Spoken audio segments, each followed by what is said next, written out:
Ohio at Freeway Lanes. It's the TNBA Reed-Hawthorne Memorial Singles Classic. Presented today by Hammer. Nothing hits like a hammer.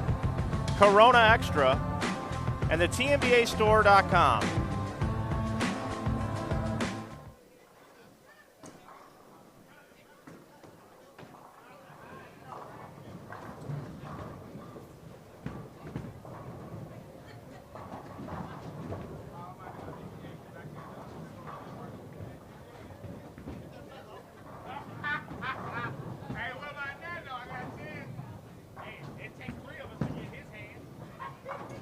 Right. You know, I ain't looking to have a 790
Good morning, everyone. Mike Flanagan here with you alongside Matt Turek. We are here at the Reed-Hawthorne Memorial Singles Classic Tournament, and we are really excited to be a part of this thing this year. You're watching Adam Barta, defending champion ×2. He has won the tournament the last 2 years in a row. He's bowling on lane 34. Today, the bowlers are bowling on a modified house pattern. Scores should be high. As we see, Adam has got a 290 max score through 5. I'm sure Marcy is at home watching.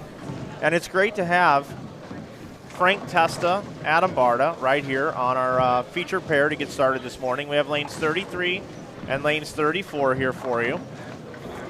Also, we have another pair just off to our right, lanes 47 and lanes 48.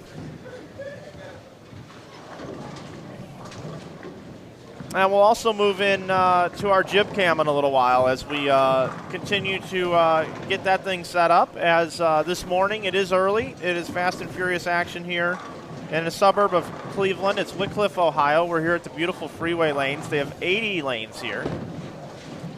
And we are just underway. We're going to be bringing you about, Matt, I would say 7:30 in the morning until about 11 o'clock at night. You're looking at 14 and a half hours of coverage. That's definitely a lot of coverage. 16 hours. Matt Turek here with me, joining me now in the booth. Pleasure to have you here with us, Matt. Thanks, Mike. I'm happy to be here.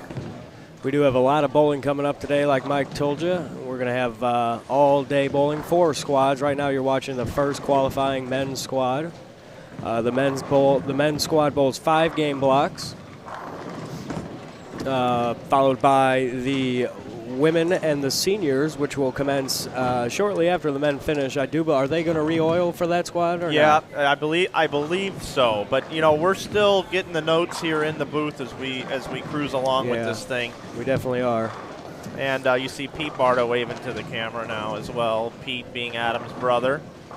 We're trying to get some pairing sheets here and some sheets so we can let you know who's going to be coming through our featured pairs. This is an 80-lane bowling center, as I mentioned, and we only have the ability to cover 5 pairs today. So 5 pairs it will be out of 40 pairs. Sorry about that. And we'll dial this thing in. We'll be with you all day today. And then we will come back tomorrow for semifinals and finals coverage. Steve Novak let me know that they do skip 2, so already getting lots of help from the bowlers. And we want to welcome everybody into the chat. Just want to let you know that you can interact with us today through Twitter, #InsideBowling, and our tweets will display on the screen as well as yours. So you can see that Brian, who is also with us, our third comrade here, helping us out, our technical guru, he has already sent out a tweet that testing at the TNBA tournament. So everything is working properly. So fantastic there. Thank you, Brian. Brian sure has put a lot of work in this weekend trying to get this all up and running, hasn't he? Yeah. A real big help about that. Oh, yeah. Making sure all of our internet and our video feeds are all coming to you as best as we possibly can, along with the audio. Take a look at how the players are playing the lanes. We're looking like we see a little 15 out to about 7 or 8 at the break point there. Yeah, I went into the tournament office to find out what kind of pattern it was. It is just a modified house shot, like you said earlier. Shouldn't be too hard, I would imagine. I'm sure the lanes might break down a little bit, have a little carry down, maybe a little out of bounds as the day wears on, but I'm sure bowlers will right-handers will start to migrate left here shortly in a few games. Left-handers, hopefully, will figure out how to move right and whack the pattern all day long. Yeah, I'm sure they will, or they'll just ball down and stay in the same spot. And throw it harder. And continue to whack the lanes like they do when they well, I'll tell you what's funny is people talk about left-handers when left-handers, have the world sometimes, they say. Well, the thing is when a lefty can get a shot, because they don't get it all the time, when they do, look out. And, there's some great lefties in this field, too, and we'll see them come through. One honorable mention is George Cohagen III. He's been a fixture with the TNBA. He's been dabbling a little bit with the PBA, does not have his card yet. So it'll be interesting. Could this be George Gohagen's last tournament if he joins the PBA, as PBA members are not allowed to bowl an amateur tournament like the TNBA. So good to just see developing stories throughout the day, and it should be just an incredible day of bowling. I definitely agree. I'm looking forward to watching all these guys bowl here today. This is the first time I've ever been to a TNBA event. There are a lot of bowlers for this thing here, Mike. What did you say? Around 350 bowlers or so? Usually that's about what they command here. I will say that we are waiting to see an official outline of how many bowlers are in this particular block, but as that information comes through, we will bring that to you. Adam Barta looks like has 290 max score through 6, so picking up right where he leaves off every year. This is one of his favorite tournaments of the year. And that's right, Adam Barta, if you're just joining us, he's wearing an orange shirt. He's on lanes 33 and 34. And we start out with him today as he is our 2-time defending champion in the men's division. Looking for that three-peat, Mike. The three-peat. Who else three-peated in sports history? Did Jordan three-peat? I believe he did. It wouldn't surprise me if he did. We've got another live fan feedback tweet coming in today. Looks like Chris Corey ESPN, oh snap, sanctioned double in one boom. Hashtag inside bowling. So out bowling this event today. Thank you, Chris. Yeah, it's pretty cool how even the bowlers can tweet to us. That's something that's pretty new and neat. If bowlers be out on the lanes talking about how good or bad they might be bowling, they can shout us out a tweet. We'll post it up there for your friends and family at home to see.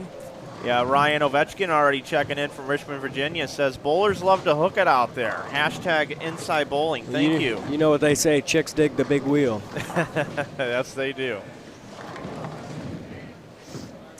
So just getting underway, getting our equipment set up this morning, and getting all the best camera angles and shots we can for you today so that you can continue to watch this coverage. Like I said, if you've got yard work to do today, depending on what part of the country you're in, although it is snowing here, when you take a break this afternoon, make sure you join us this evening for the coverage later tonight as Adam Barta pulls the best Wichita windmill that he can do. He's not from Wichita State University, but obviously the balk by Barta. That's so hard to do, Mike.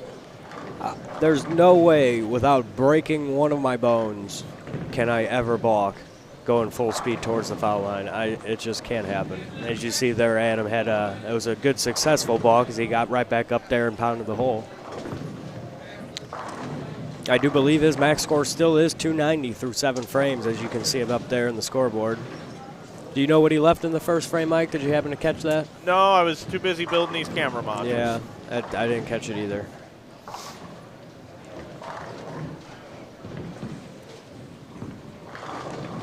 As you can see on the right lane there's Alton Jenkins on 34. Oh, what a tough break that was. Looked like a good shot, just a little hang. Pocket 710, like pocket 710. Also want to welcome in our friends to the chat. Hello to Dan Dunleavy. Nice to have you in the chat, sir.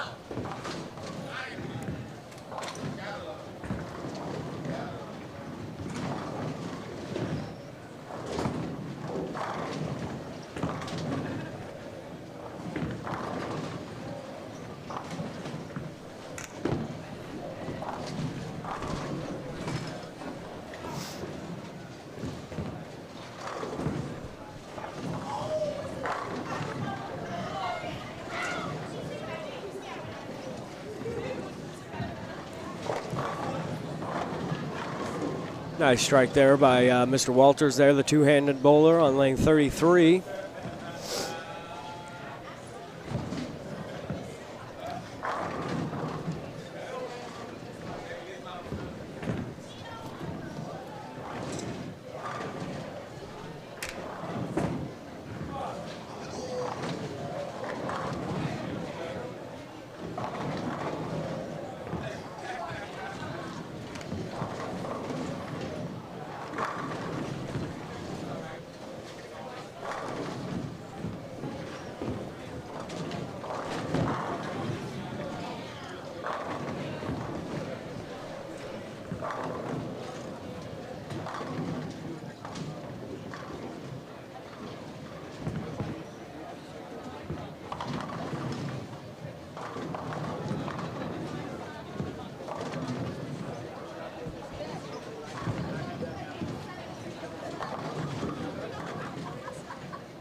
That was Steve Novak you heard in the background as he is explaining the skip procedure to us, which is skip 2 pair.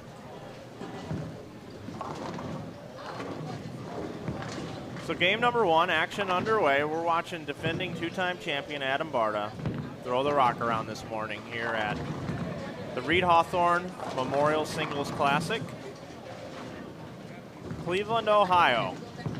Wickliffe, to be exact. Beautiful freeway lanes here.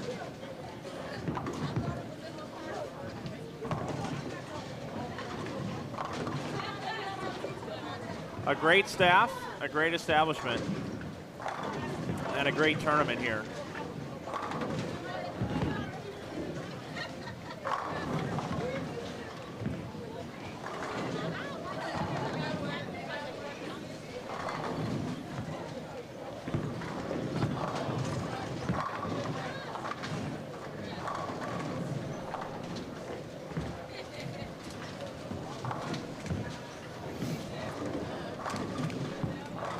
Interacting on Twitter this morning, getting ready to send out to everybody, to the entire world, that we are live streaming here from Cleveland.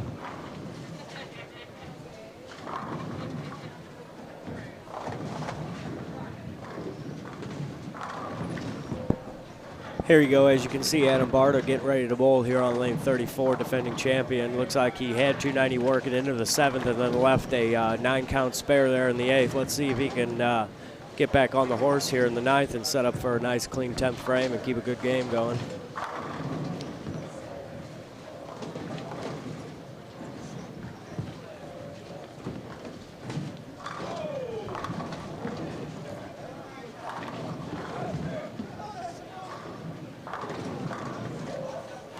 And yes, it looks like we are back up and running with the chat, and everything seems to be working good. So if there are any other technical difficulties, please feel free to send us a message here in the chat. Let us know, and we will definitely work out the solution as quickly as possible to bring you all the action here at the Reed-Hawthorne Memorial Singles Classic. Adam Barta there. Looks like he got a little right there, left the 1, 2, 4. 8. Looks like a 6 count. It's kind of hard to tell from here. See how he can convert it. Looks pretty good there. Crossed over, just pretty textbook there, making sure he gets that sleeper pin out.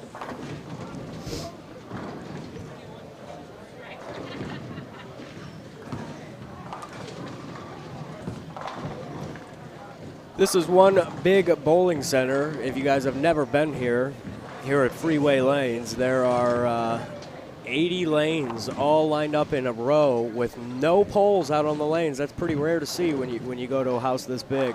There's usually always support beams that are out over the lanes.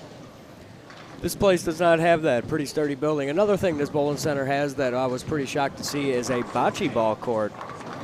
And they have bocce ball leagues. Anybody out there familiar with bocce ball? It's pretty cool. I used to play on the lawn with my family all the time when we go out of town. It's pretty fun and challenging game, just like bowling and golf for that matter. Here we see Adam Barta up on the left lane, lane 33, going into the 10th, trying to keep a good game going. Good finish, good clean start. Again, these men will be bowling 5-game blocks. This is game number 1 of that 5-game block. They will be moving 2 pairs to the right after every game.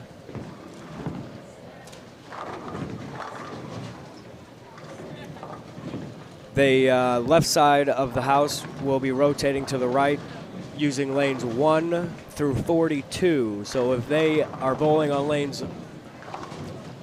number 38, they will jump all the way down to lane number 1 instead of jumping over to lane 43 and 44. That will be set for the right side of the block. Trying to keep the walk as short as possible in between games.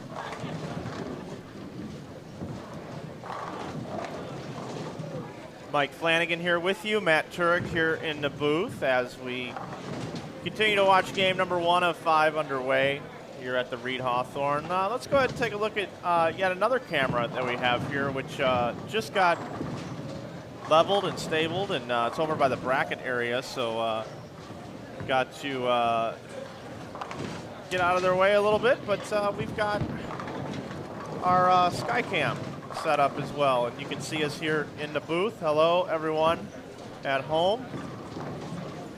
It gives you a good look at 6 lanes out there.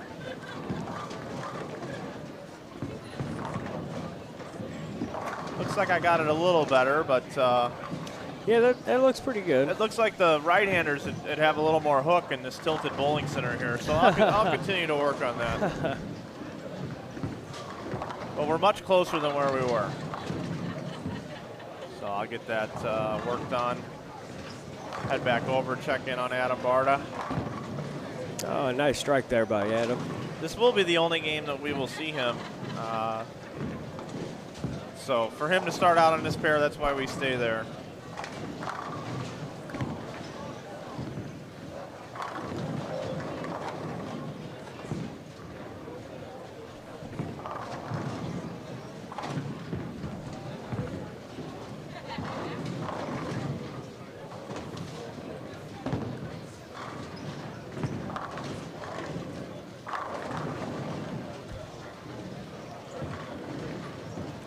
As you can see here on this modified house pattern, the bowlers seem to be playing mostly the track area. I haven't seen anybody play straight. A lot of these bowlers out here do have high rev rates. Throw the ball nice and hard, get that good pin action. There was a nice ball there on lane 33.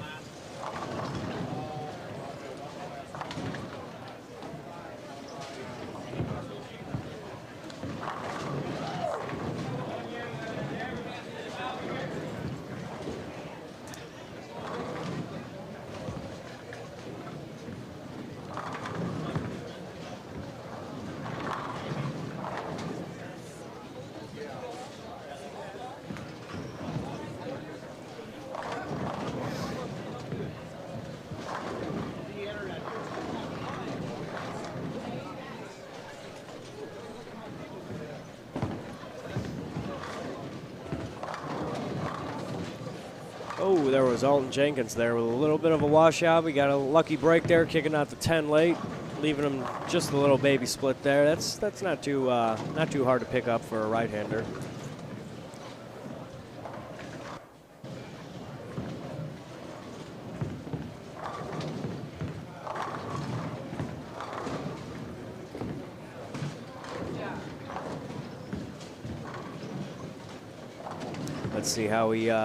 Let's see how he converts this.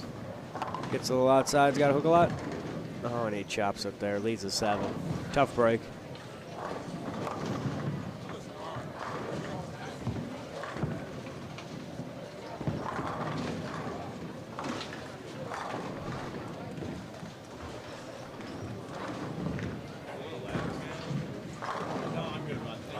There was a nice ball by Mr. Jordan there. He seems to be playing just the normal track area, looking like maybe 15 to 10 or so, maybe a little bit more, dropping the ball a little bit more left than that.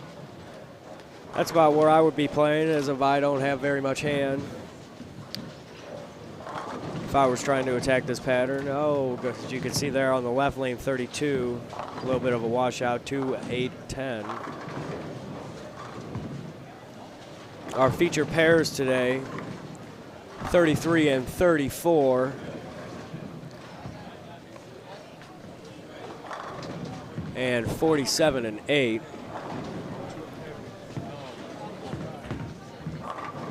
I've got pairing sheets now, Matt Turek. So great. Taking a look at Steve Waters here. Steve Waters and, as I mentioned, Frank Testa on lane 33.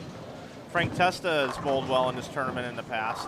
We've seen him have a lot of success in TNBA events. Also has had some success on the CBA. He's not related to Ron Testa, is he, back in St. Louis? No relation. So was it Adam Barta, 243, or was that his 268 up there? Oh, I do believe that's 243 for Mr. Adam Barta. Who had 268? Did the screen? Do the screens flip-flop here each frame, or how does that work? I haven't been paying attention. Yeah, I haven't noticed that either.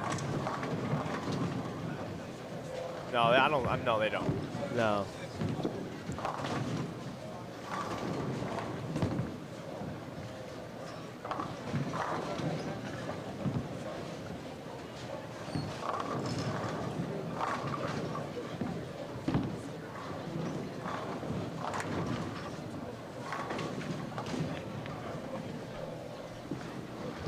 Thank you, Brian Burkhart. Brian assisting us. He's getting dialed in this morning himself.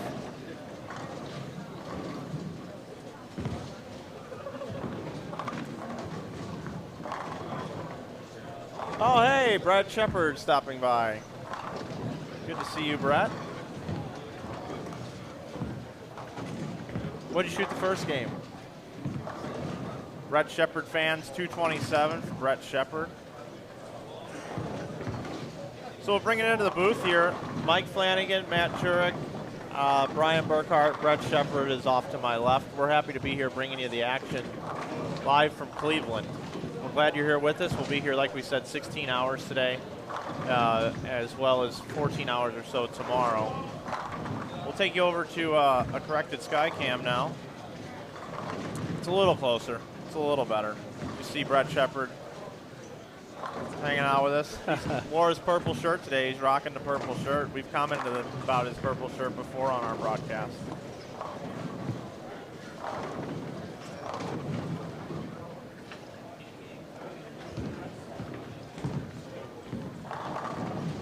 So a lot of bowlers here. I still don't have a count, but I could probably figure it out.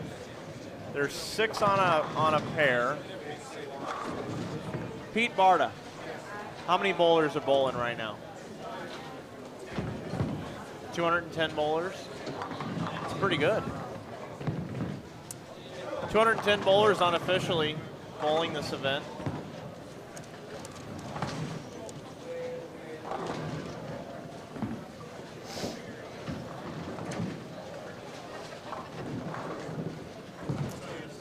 As you see, Adam Barta talking to Steve Novak here.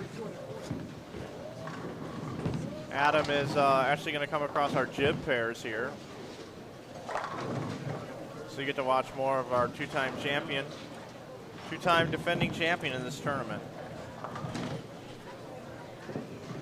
This event this weekend is brought to you by Hammer, Bacardi, the TNBA store.com, Freeway Lanes, Inside Bowling,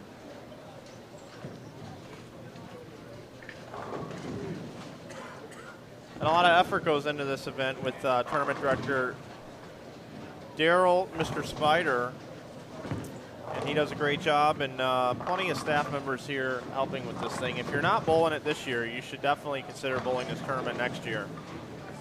Based on a full field, it's $6,000 top prize for the men's division. And we'll tell you about the ladies and the seniors a little bit later when that gets underway.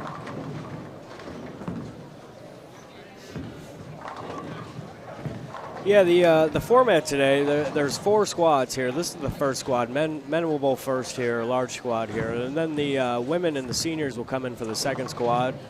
I do believe that they're planning on starting about 11:30. What do you got? However, we started today, the men's squad here started just a few minutes late, just because of the weather. A little snow outside last night, about an inch and a half dusting. Apparently that's nothing for up here, according to our hotel manager. After the women and senior bowl, then we'll go back to another squad of men, and then another squad of women and seniors after that. And that'd be the 4th squad. End up tonight. Come back tomorrow for, was there match played tomorrow, Mike? Or not? Is it just straight? Tomorrow morning, half the field is going to return for, I believe it's, the men bowl 5 games. The men and the women do. The seniors will bowl 4 games again, which is consistent with today. That'll start at 9 a.m.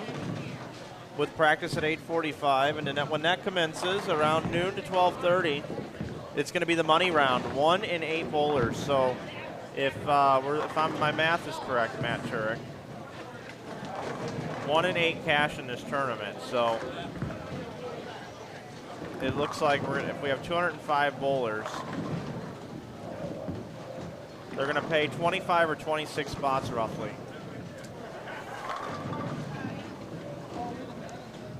So we'll come back with 25 to 26 men, and we won't know about women and seniors yet. And they'll bowl 3 more games. The seniors will bowl 3, and the men and the women will bowl 4. So we're looking at 9 games of bowling tomorrow. And then the top 5 do a step-ladder roll-off starting at 3:30, and we'll be doing that live here around 3:30 or 4. That'll begin. And then the final roll-off starts at 5, and then the awards presentation at 5:30. We wrap this thing up, and we head back home to St. Louis, the 9-hour drive that we have. Coming down here, that 9-hour drive went by pretty quick, didn't it, Mike? Yeah, I slept about 4 of it. Yeah, as did I.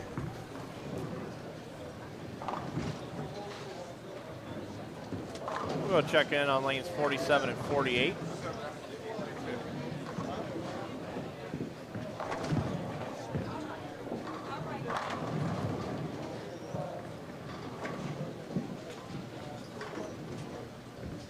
$205 men. Impossible for us to know everyone's names, but we will do the best we can.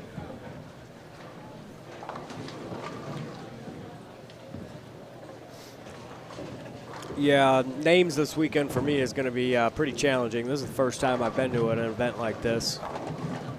Mike seems to know everybody in the country.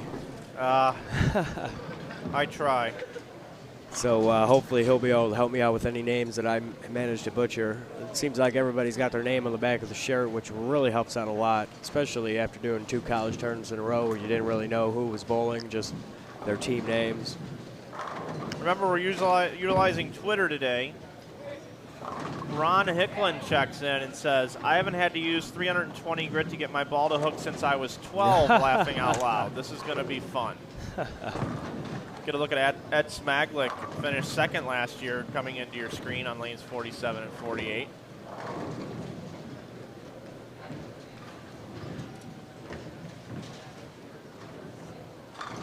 Billy Oatman's in the field today. Jim Wilcott, Chad Roberts, Vernon Peterson.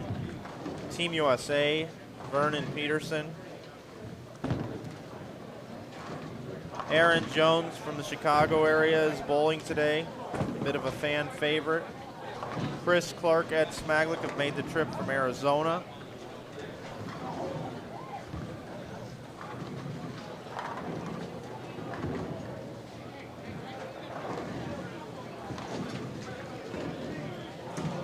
Mark Clark, Omar Arnett. Anita Arnett, I believe, is here, bowling in the women's division later. Jesse Smith always bowls well here.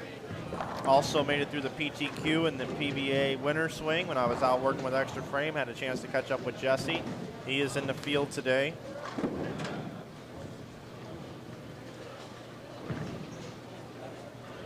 We'll also be joined by guests throughout the day as well. It is early, so not too many women and seniors have stopped by to sit in the booth and talk with us, but we will have guests throughout the day. Once again, Mike Flanagan, Matt Turek here at the Reed-Hawthorne Memorial Singles Classic. We're through game number 1, just getting underway. Game number 2. Get a look at last year's 2nd place runner-up to Adam Barta. I'm sure he'd like to get revenge on Adam this year, Ed Smaglick. I believe from Flagstaff, Arizona. Ed is a professor in school, loves his job. It allows him to get out and do some traveling and bowling. He's won the mini eliminator, I know, at least once, but don't quote me. I believe he might have won twice. I'd like to welcome in all 35 viewers as well today, as that number will continue to climb throughout the afternoon. While we wait for Ed and his pairing to get going, see what's happening right here in front of us. It looks like Adam Barta is opened up with something we don't see. I don't know if he's missed a head pin in 4 years here, but he is washed out on his first frame. Brunswick's Bill Orlikowski also in the field. Thank you for considering Brunswick, as he says it. Ronnie Sparks is my pick to win the tournament this year, by the way. Ronnie Sparks in the field, Eric Traylor, Zeke Bate, along with Brian Wallachek, Ted Pritz. They're paired up together, so it'll be great when they come through. They start on lane 61 and 62, so we should see them at some point come through our live stream. A couple of great Here's players. a nice tweet. Ricky Fountain. I'm going to butcher that name, so I'll just skip it. Guess I'll use my 80 grit on the ball. That's pretty funny there. Take a nice piece of sandpaper. Ricky Fontaine is George Gohagen III's call sign on Twitter, so GG3 checking in with us. There we go. He's good. Derwin Petrie, John Heath in the field today. Dean Billings, he's won the Peterson Classic before. Dean Billings in the field. Mike Rose Jr., he's got a couple of eagles to his credit. Another great bowler today bowling with us. Marvin Hale from the Harvey Johnson stable of bowlers.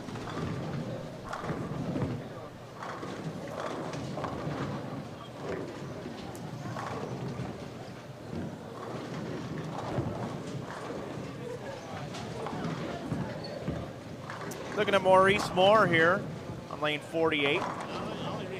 Paired up with Ronald Sims Jr., Ed Smaglick, Anthony Whitehead, and Andrew Smith.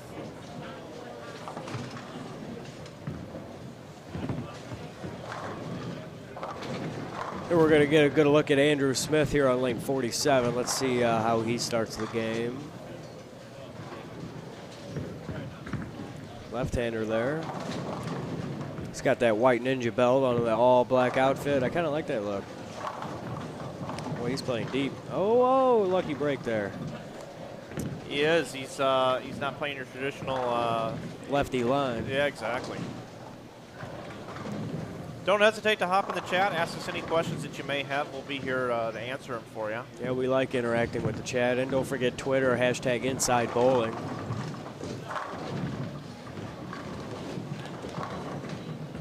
George there.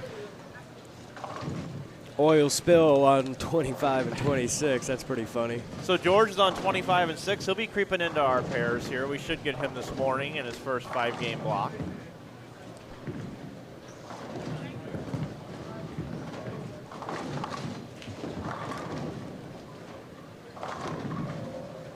Everything's working now.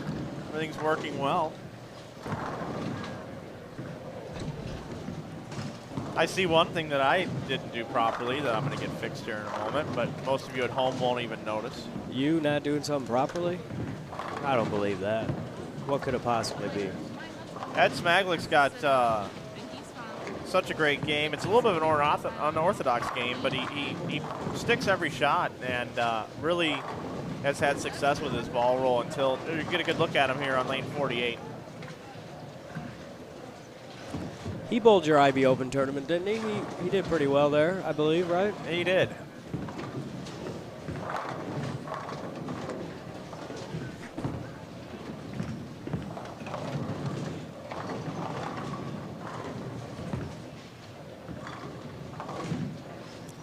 Looks, I missed the shot there. I assume he came in high, left 6-10.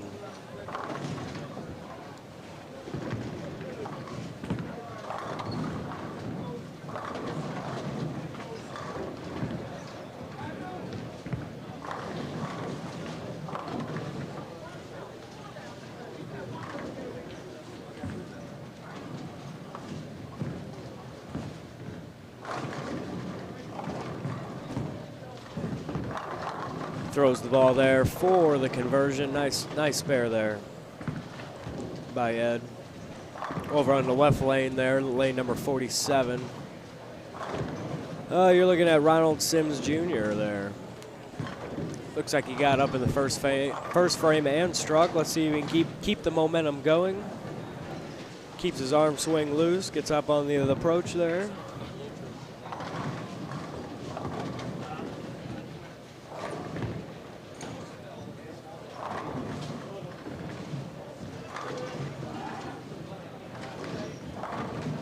And a very nice ball there.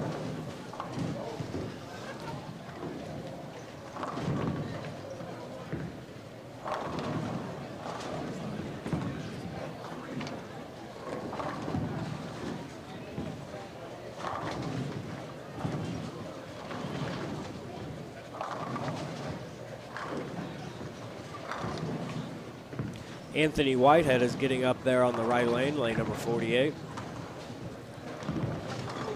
Looks like he's got 9 spare in the first. Let's see how he attacks the second frame. Oh, a beautiful shot, beautiful shot.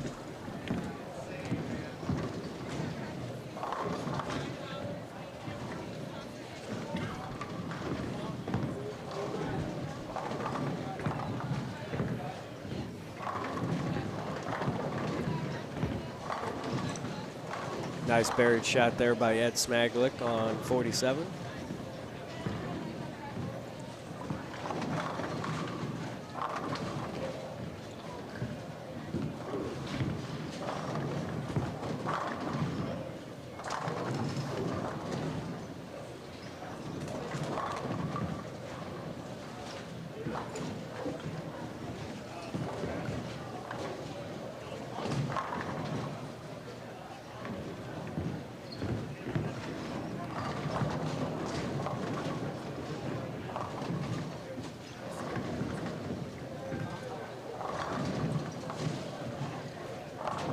Nasty little wrap 7 there by Andrew Smith. Adam Bart is just to the right of our booth, believe it or not, talking with Brian. Brian's had a bit of a rough morning on Adam sharing his love like he always does.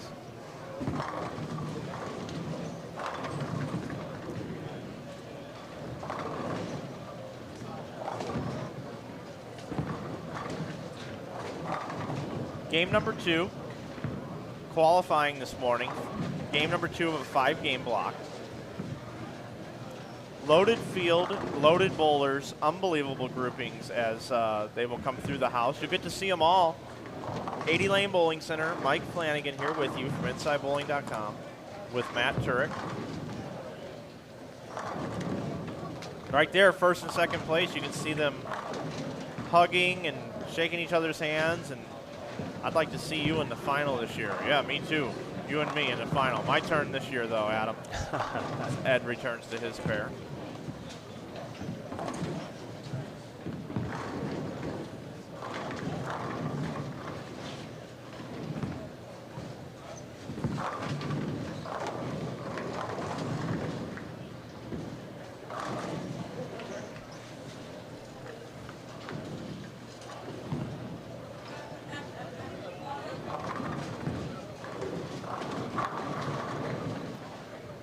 Cranker Chick checking in says, watching bad two-handers is sandpaper to my eyeballs. Hashtag inside bowling.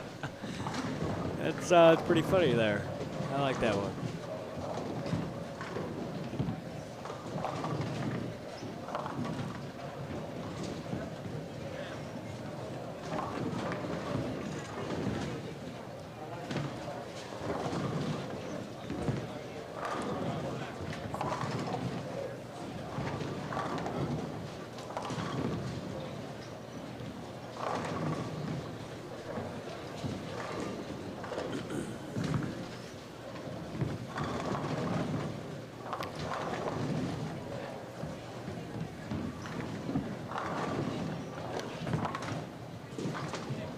Here we have it here on our Skycam, lane number 40, Adam Barta, defending champion.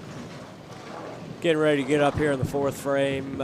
So far, as you can maybe make out at home on the scoreboard there, he went 6 count 2 for an open, and then strike, and comes in a little high, gets his 3rd turkey dinner. Turkey lunch, I suppose. It ain't dinner time yet, and he needs 4 more strikes.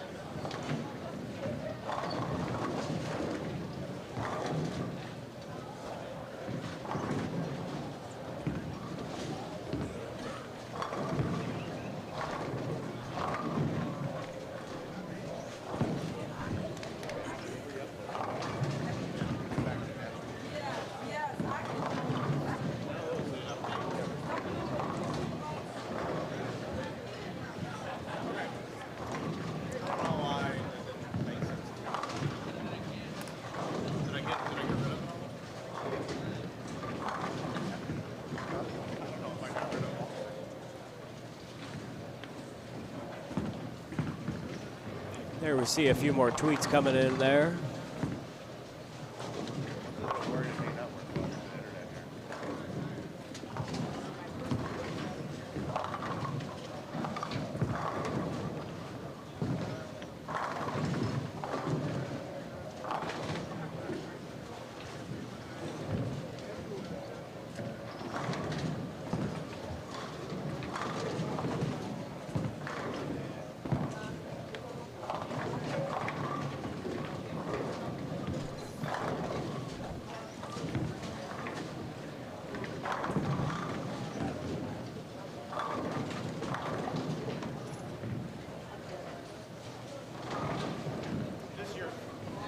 If this is your first time joining us for a live broadcast, welcome. Happy to have you here. We like to talk about some of the funnier things in life, and we've got this coined phrase that we picked up from my good friend Jeff Goodger for 7 in a row. I remember when I walked away for a second, Matt, I think you were commenting about turkey and dinners, and 7 in a row, folks, is a ham turkey dinner. Yeah, I really like that. I've been trying to spread that around back in St. Louis just to get people to say it. I think it's pretty funny. I really liked your ham turkey dinner +5, which would equal 300. But yeah, that would be a perfect game. Our buddy and good friend Brett Cunningham corrected us, saying that it shouldn't just be +5. You should be able to bring whoever you want. I thought that was pretty clever and funny. Let's bounce out of here. We'll skip around here a little bit. We'll take a look and see who we have on lanes 33 and 34. I'm seeing a lot of single pins here. Looks like out of the 6 lanes here, 5 of them had single pins, whether it be 6s, 10s, or 10s.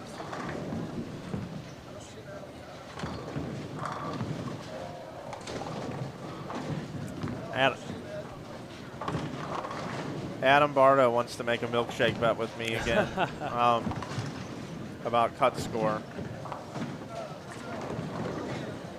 What the leader will be. I haven't even analyzed ball reaction yet, Adam. I haven't analyzed ball reaction yet.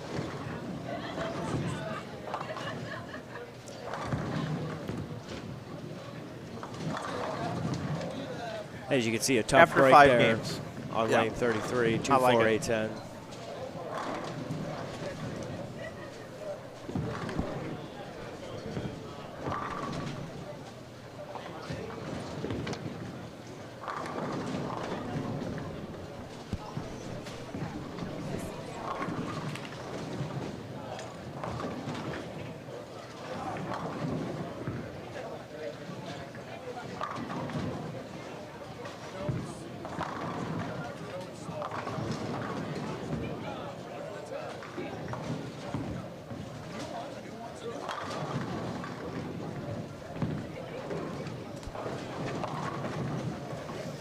Bouncing around here, lanes 33 and 34.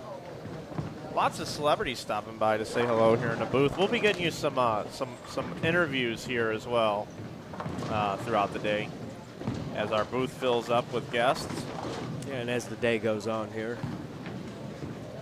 Still pretty early for some of these bowlers. They're not too talkative, it seems. Certain ones are, but not everybody is. It's still early for me. I am not a morning person.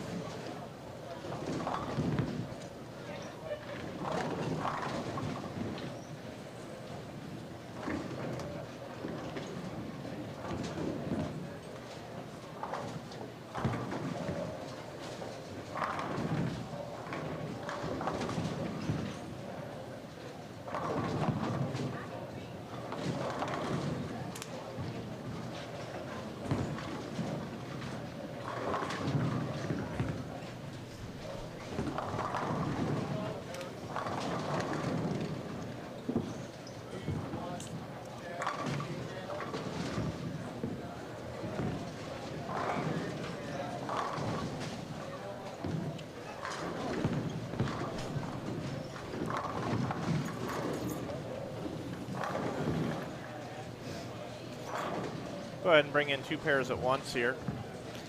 Yeah, that's a nice feature there, Mike, that picture-in-a-picture. Being able to watch 4 bowlers there bowl at once. That's pretty cool. I like Mr. Moore's name tag there on the back of his shirt.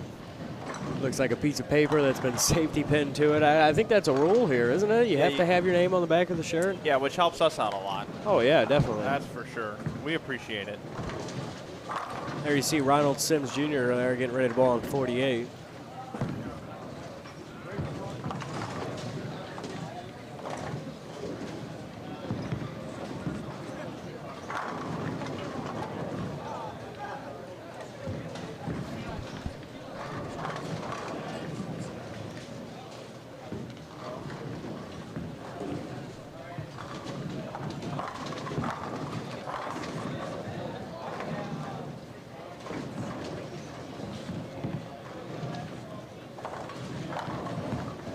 There we have a little interaction in the chat there. Bowlers playing too deep. It is a modified house pattern, so a lot of the guys with the high rev rates are going to start deep.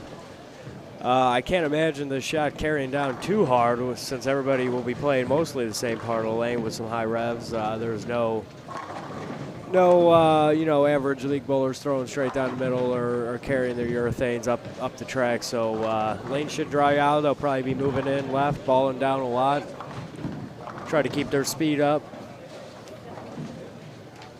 Should make for an interesting day once they get down to game 4 and 5 there.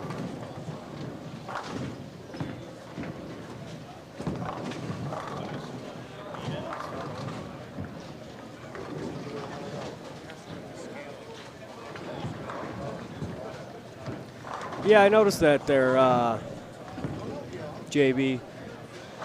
Looks like 20 to 10, especially people playing with not so much hand, maybe moving about 2 boards right, playing, make sure the break points are right about 10, maybe 9. Ball should come screaming back off the dry since it is a modified house pattern. It's not an entire true sport shot, so I'm sure people will be able to start pinging them off the right side there and the left for the left-handers once they open up a little bit here in a game or so.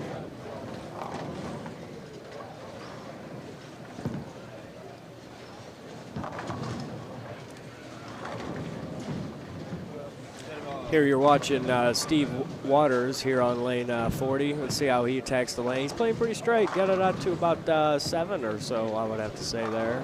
Nice ball. Nice ball. He's that was for the ham bone there off the open frame. It's always nice to come back up with a few strikes or a string after an open frame. It really tries to get your momentum and confidence back to work on the game. Make sure you keep your scores high, nice solid.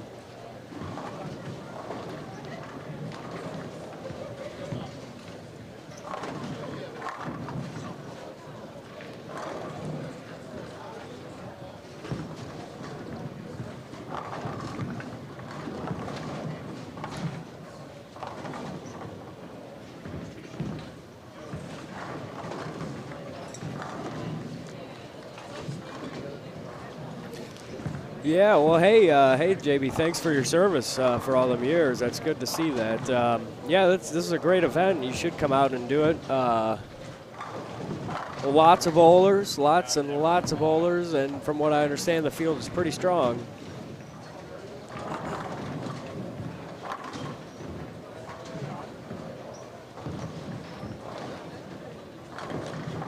As you can see, we switched pairs over there to 47 and 8, where the last year's runner-up, Ed Smaglick.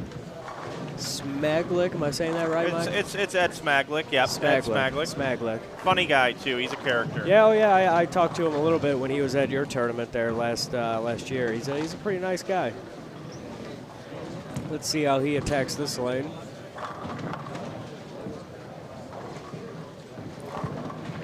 Standings are, we're trying to get them posted up after each game. We haven't quite got full information on that yet. We're going to wait for tournament officials to come down and let us know, see if they can bring us a sheet with all the game scores after each game. Might have to wait a little bit to get each game scores just because of all the bowlers and all the scores that need to be entered. It's a long and thorough process. But we will let you know where standings will be. Hopefully we'll get our ticker going up at the top if we can, depending on how the scores will come to us. But we'll try and let you know who's shooting what as we can see and look around the bowling center. Our booth is set up right here in the middle.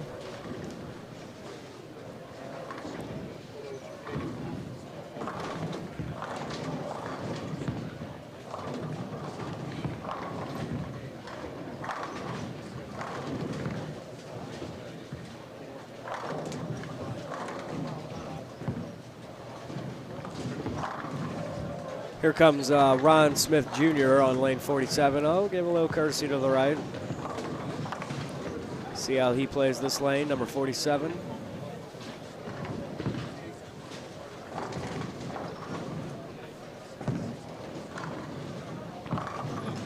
He appears to be on a nice little string. Not sure what he got there in the first frame, but he's got 4-bagger through 5 frames. Here he is up on lane 47. And a beautiful ball there by Mr. Ronald.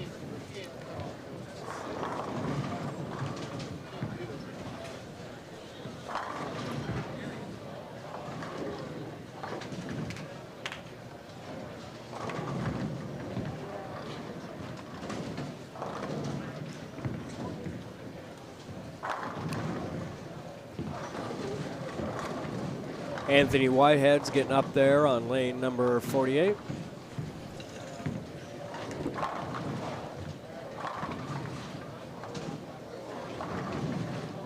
Oh, came in a little high, got a lucky break, tripped out that 410. Fairly nice ball there.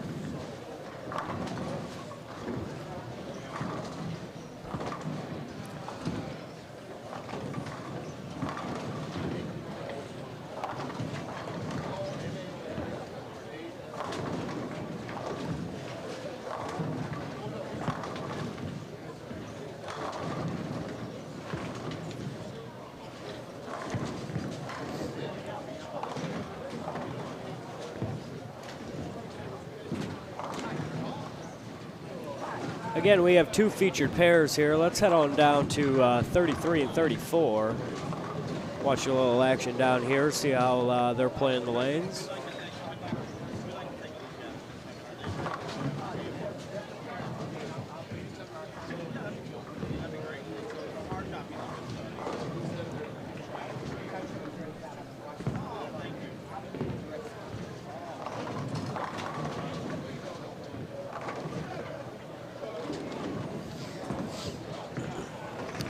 Again, this is game number 2 of a 5-game block here in the men's qualifying round at the Reed-Hawthorne Memorial Singles Classic Tournament hosted by the TNBA. Here in beautiful Freeway Lanes outside of Cleveland, Ohio. My name is Matt Turek. Mike Flanagan will be joining you here in the booth shortly. He stepped away to work on some camera issues.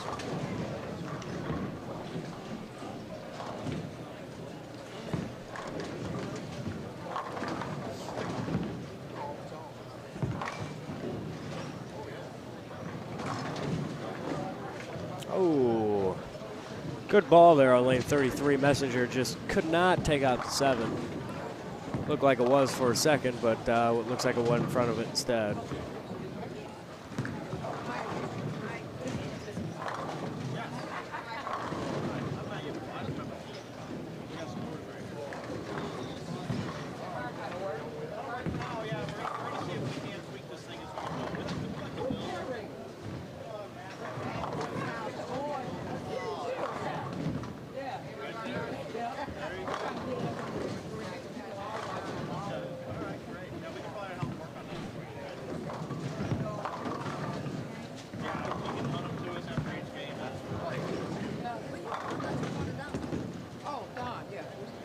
We're going to switch back over here to our sky cam. Watch Adam Barta, defending champion Adam Barta. They lane 39 there was off because they had to clear a dead wood.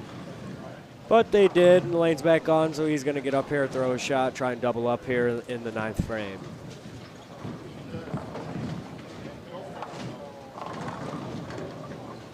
Adam is wearing the orange shirt in case you, it's hard to read the back of his shirt from home. Oh, nice break there for Adam, lane 39.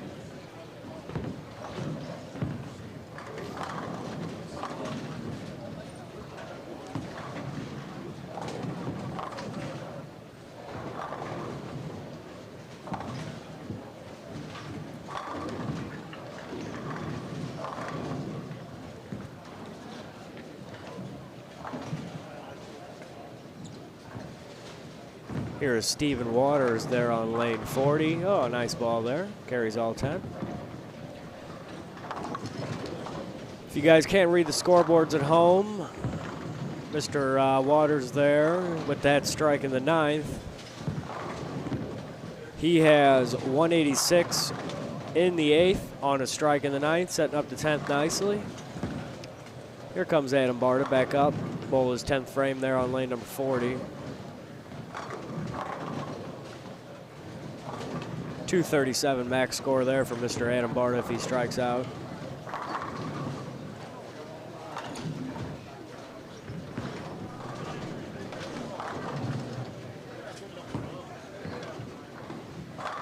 Oh, nice ball by Adam.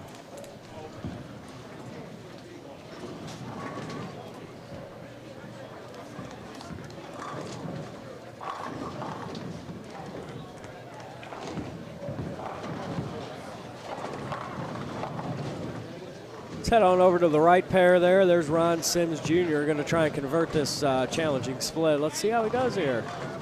He might get it. Oh, just missed it.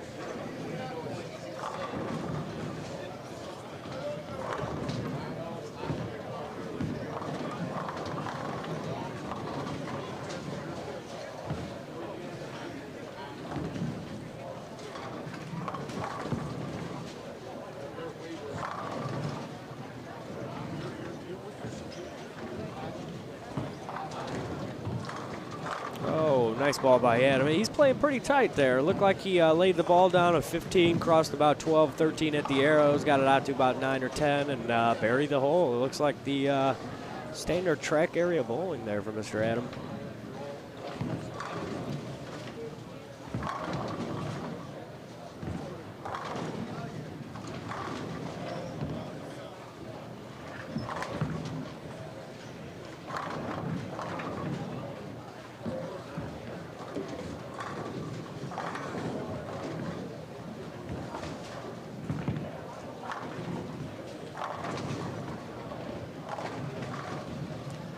Watch Adams' final ball here in this game, and it is a strike.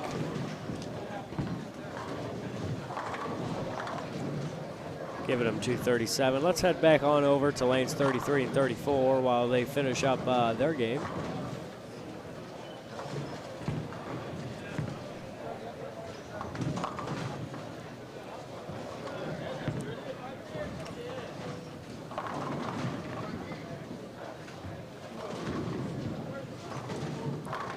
There's a tweet from a user. If you leave a 710, you do have a chance to pick it in this building. Well, let's see if anybody can pick a couple 710s there if they do leave them. I've only seen one left so far, and it was not converted, so hopefully that luck will turn around.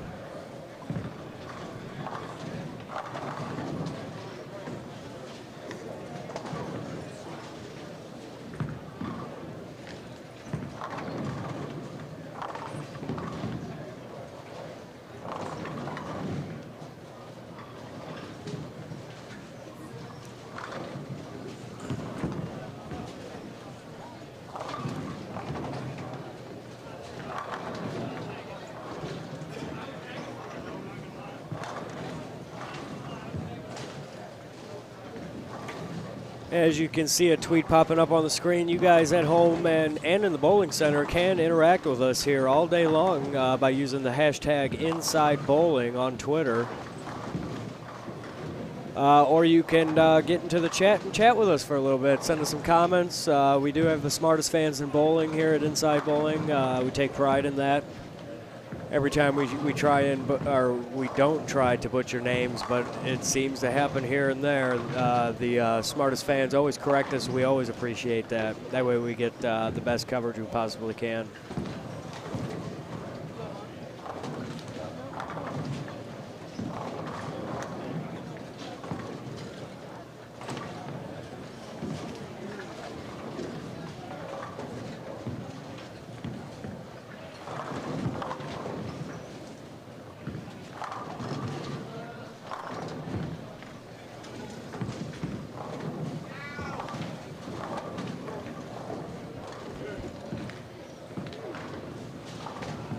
Matt Turek, I have good news. Oh, what's that, I have Mike? good news from the tournament office. They said we sound gorgeous. Oh, great. More so you, though. They've been watching back in the tournament office. Oh, great. And right here in my hand right now, I have standings after game number 1. Holy cow. We just had some people asking about that. Let's take it away, Mike. We are going to make an effort to start getting these standings to you online. The TNBA uses totally different software than what we're used to, but we're going to work hard to try to at least get you some standings at least down below in the tabs. So we'll work on that today.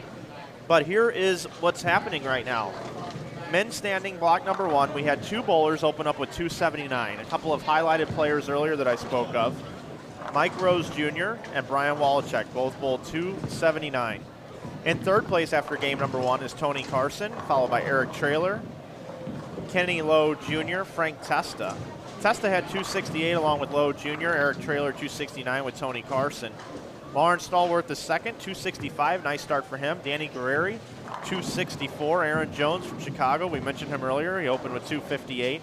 And rounding out the top 10 is Ryan Friend and Sam Campisi Jr., both shot 256.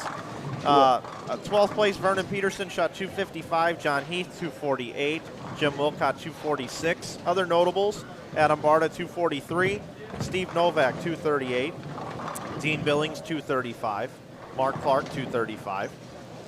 So that, Farrell Williams, 231. Brett Shepard, 227. Derwin Petrie, 225. So that's just some of the notables that I notice here. Just to give you an idea, we have 104 scores at 200 or above. We do have a comment here in the chat. Gentleman here is looking for scores from T.P. Peterson.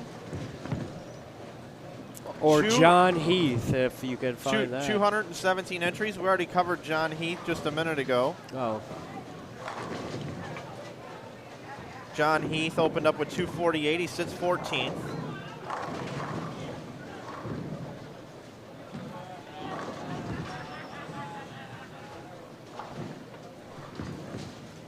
Terrell Peterson shot 224, if that's TP.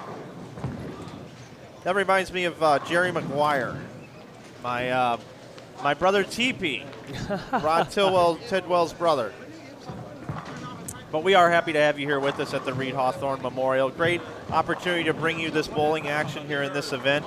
Want to send a shout out, especially thank everyone at the TNBA, Luther Moses and his entire crew. Daryl Spider Houston here is the tournament director and his great staff.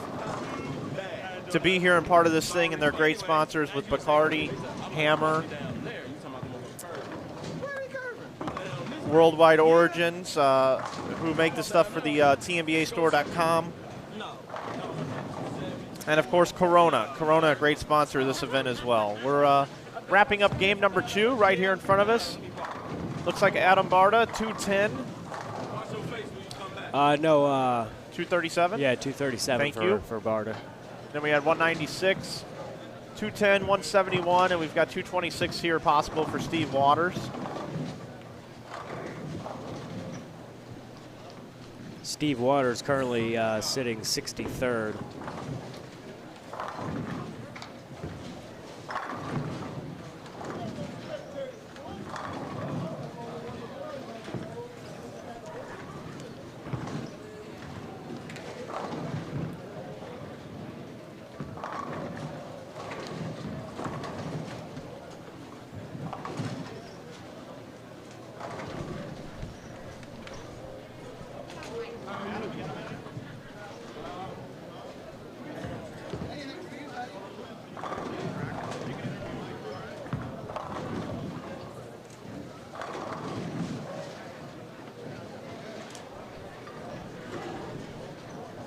To answer Bowler Love in the chat there, Willie Jupiter shot 168 the first game. He is currently sitting 175. Willie Jupiter better get on it. Yes. He's down there on the second to last page. We are now joined by our sideline reporter, Mike Rose, don't go anywhere. Adam Barta. Adam, how are you today, sir? Good. How are you guys? I'm doing well. great. Yeah, we got everything hooked up here. So take us through your first two games. Where are you at right now? I'm plus 80. Started off 243, and then 237 here was a very big game for me because the way I started out, this pair is a lot tighter than the last pair we just came off of. So I made a good transition there. I'm very happy with 230 game. And looking across the house, 230 is a pretty good score. So could you maybe interview Mike Rose and get some information about the pattern for us? Could you guys break down the pattern for the Mike Rose, for the folks first of all, at home? you look very good as always. So take us through your first two games. I heard you had 279 down there. I did. I had 279 the first game. Threw it pretty good. I went to the next pair. Had a pretty decent shot. Made a bad shot in the 6th frame. Had it open. Went to the 10th frame. Could have shot 253. I got it stuck in my blank, and I left the pocket 710 and shot 219. But I'm still very happy with that, Adam. Thank you. Is 219 less than 237?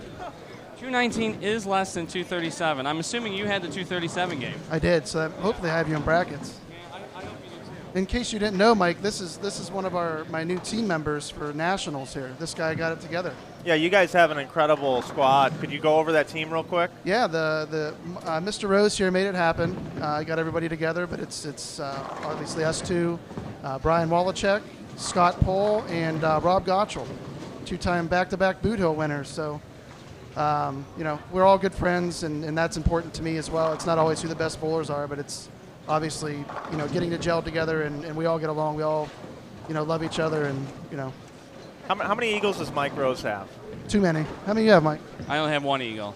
It is only one? I thought he had One so far. BillyOatman.com. How are you, sir? See, now we got the Tiger Woods of bowling in the house here. Oh, look here, man. I can't have this camera on me. I got warrants, man. Get it on. Well, you got warrants anywhere you go, buddy. If you didn't know, BillyOatman.com has the Hammer van. You can't miss it. That is true. Hammer. He does Hammer proud. Very distinctive. Hey, is Mike Rose down there? He's got a Roto Grip shirt on. Is there anything special about that? I thought he was Brunswick until today when he took off his shirt. I mean, the first thing I looked at was his chest. That's what I want to know. Can you find out for us? Mike, what's this Roto Grip? I mean, why the transition from Brunswick to Roto Grip? So throw some people under the bus for us. Well, I actually switched on January 1st. A good friend of mine, Hank Boomershine, who's the VP at Storm, recruited me to come over. I get to throw Storm and Roto Grip, so I'm very lucky there. And it's a great change for me. I threw Storm about 5 years ago. Switched to Brunswick, had a great run with Brunswick, great bunch of guys, and decided to go back with Storm. Good family over there with Hank and Lindsey Boomershine, and yeah, I'm ready to Ask go. him if there's going to be a vapor Seems zone to be starting anymore. off pretty good today. No more vapor zone. No more vapor zone. Oh, that's right. That is trouble. Mike Flanagan probably brought that up, didn't he, right now? No, I thought about that. Mike Flanagan didn't say anything. All he said was vapor zone. Yeah, vapor zone. That is true. We are going to work very hard with Storm and Roto Grip to find a ball that I can absolutely duplicate to that vapor zone. Well, you need to make that happen before we bowl. So Hank Boomershire, if you're listening, or Lindsay.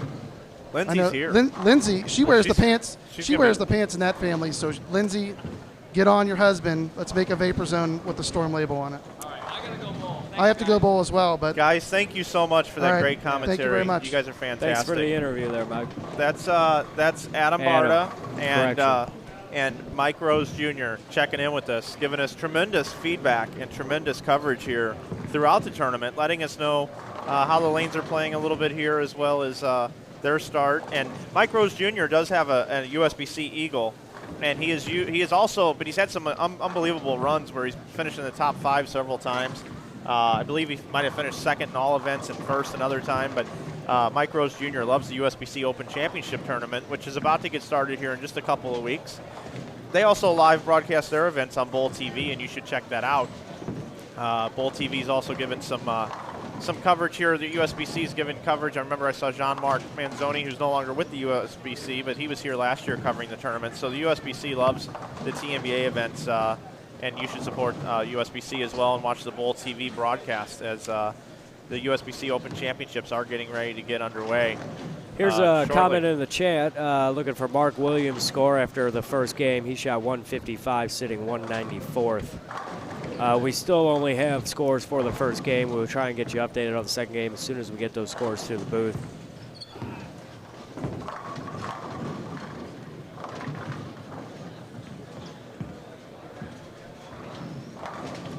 Got some feedback. Wonderful event. Givy Williams checking in.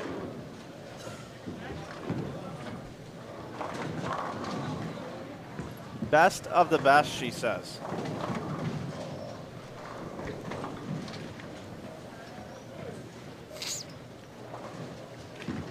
So thank you for that feedback. Get a look at Smaglick. Ryan Smith, currently sitting 67th after the first game, shot 214. That is after only the first game. Now, game number 2 has been completed for most pairs. Certain pairs have started their third game. Looks like Ed Smaglick's throwing the gold ball, the Storm IQ Gold Pearl. That's supposed to be a really good ball, Mike. What's he looking like score-wise there? Can you make it out on the monitor? He went 9 spare in the 6th. Then he went strike, strike, strike. And then 9 spare in the 10th, and he's going for his fill ball after he re-racks lane 47. Can you see what his max score is? Oh, let's see. 160. He's going to have 180 max score with a strike here. Just 180, huh? Yeah, that's what it looks like to me here. He's got 160 in the 9th on a spare in the 10th.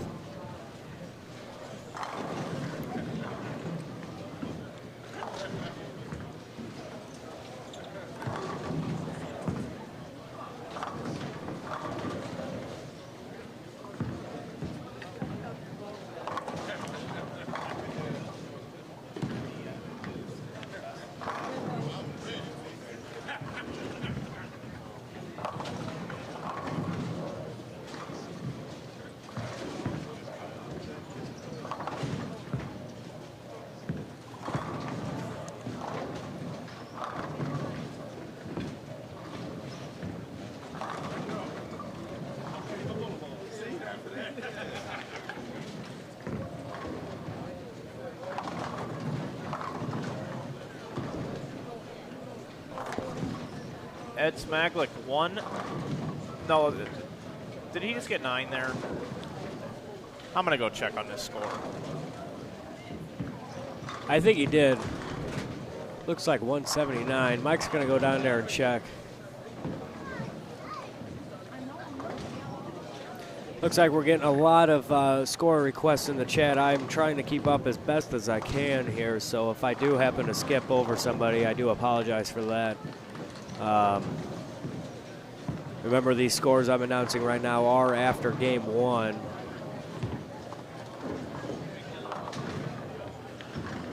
It was Ed Smaglick, 245 actually. He's on the bottom left over there. 245 Ed Smaglick. We'll head back over to a pair that has action happening right now. We'll go over to lanes 33 and 34, picking up third game.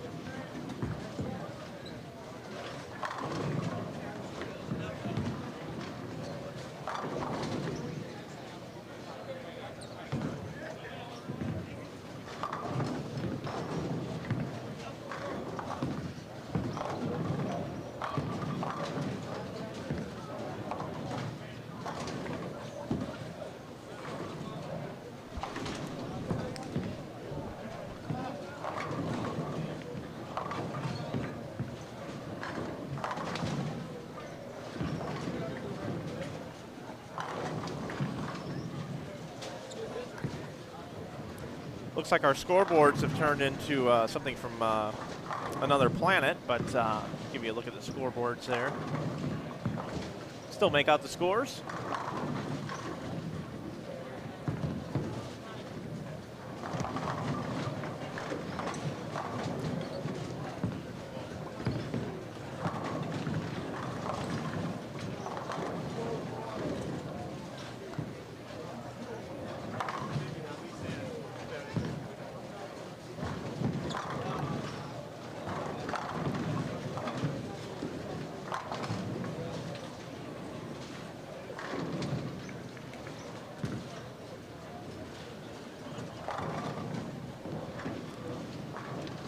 We want to thank you for joining us for this broadcast today. Mike Flanagan here, flying solo right now while Matt Turek is on assignment.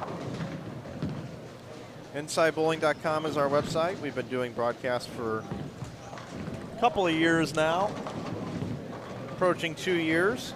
A lot of moving parts. We try to present the information to you as best as possible, and we're happy to do it. Get a look at Aaron Jones there from Chicago. Andre Parker Sr. Andre is from the St. Louis area. Very familiar with Andre's game. He's a very, very nice man. He is a great guy. Actually bowled league in one of the centers I was managing. So I want to definitely give a shout out to Andre Parker Sr. and his entire family. Personal relationship there and a very good man.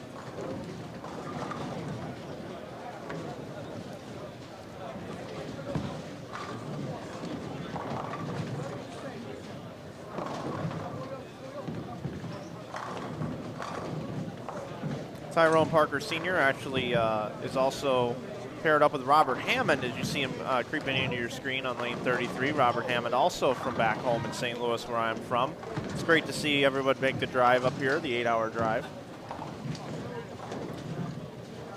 Along with Aaron Jones, Joe Bailey, and Verlin Terry. So we'll stay here. We're going to look at Joe Bailey. Joe Bailey is a name that you've seen in the amateur ranks. He's someone that has had a lot of success bowling. I haven't had a conversation with the young man, but I've seen his name up there in many, many amateur tournaments throughout the country. Joe Bailey. I believe right here from the Ohio area. Chat, you can help me out on that. I'd appreciate it.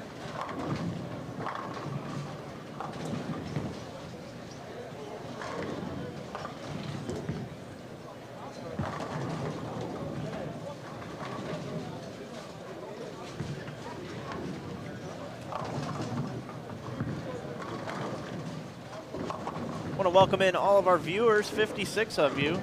Good morning to you, as it is 8:24 in the central time zone where we are from, 9:24 here in Cleveland, Ohio, Wickliffe to be exact. Freeway Lanes, 80 lanes here. We sit behind lanes 39 and 40.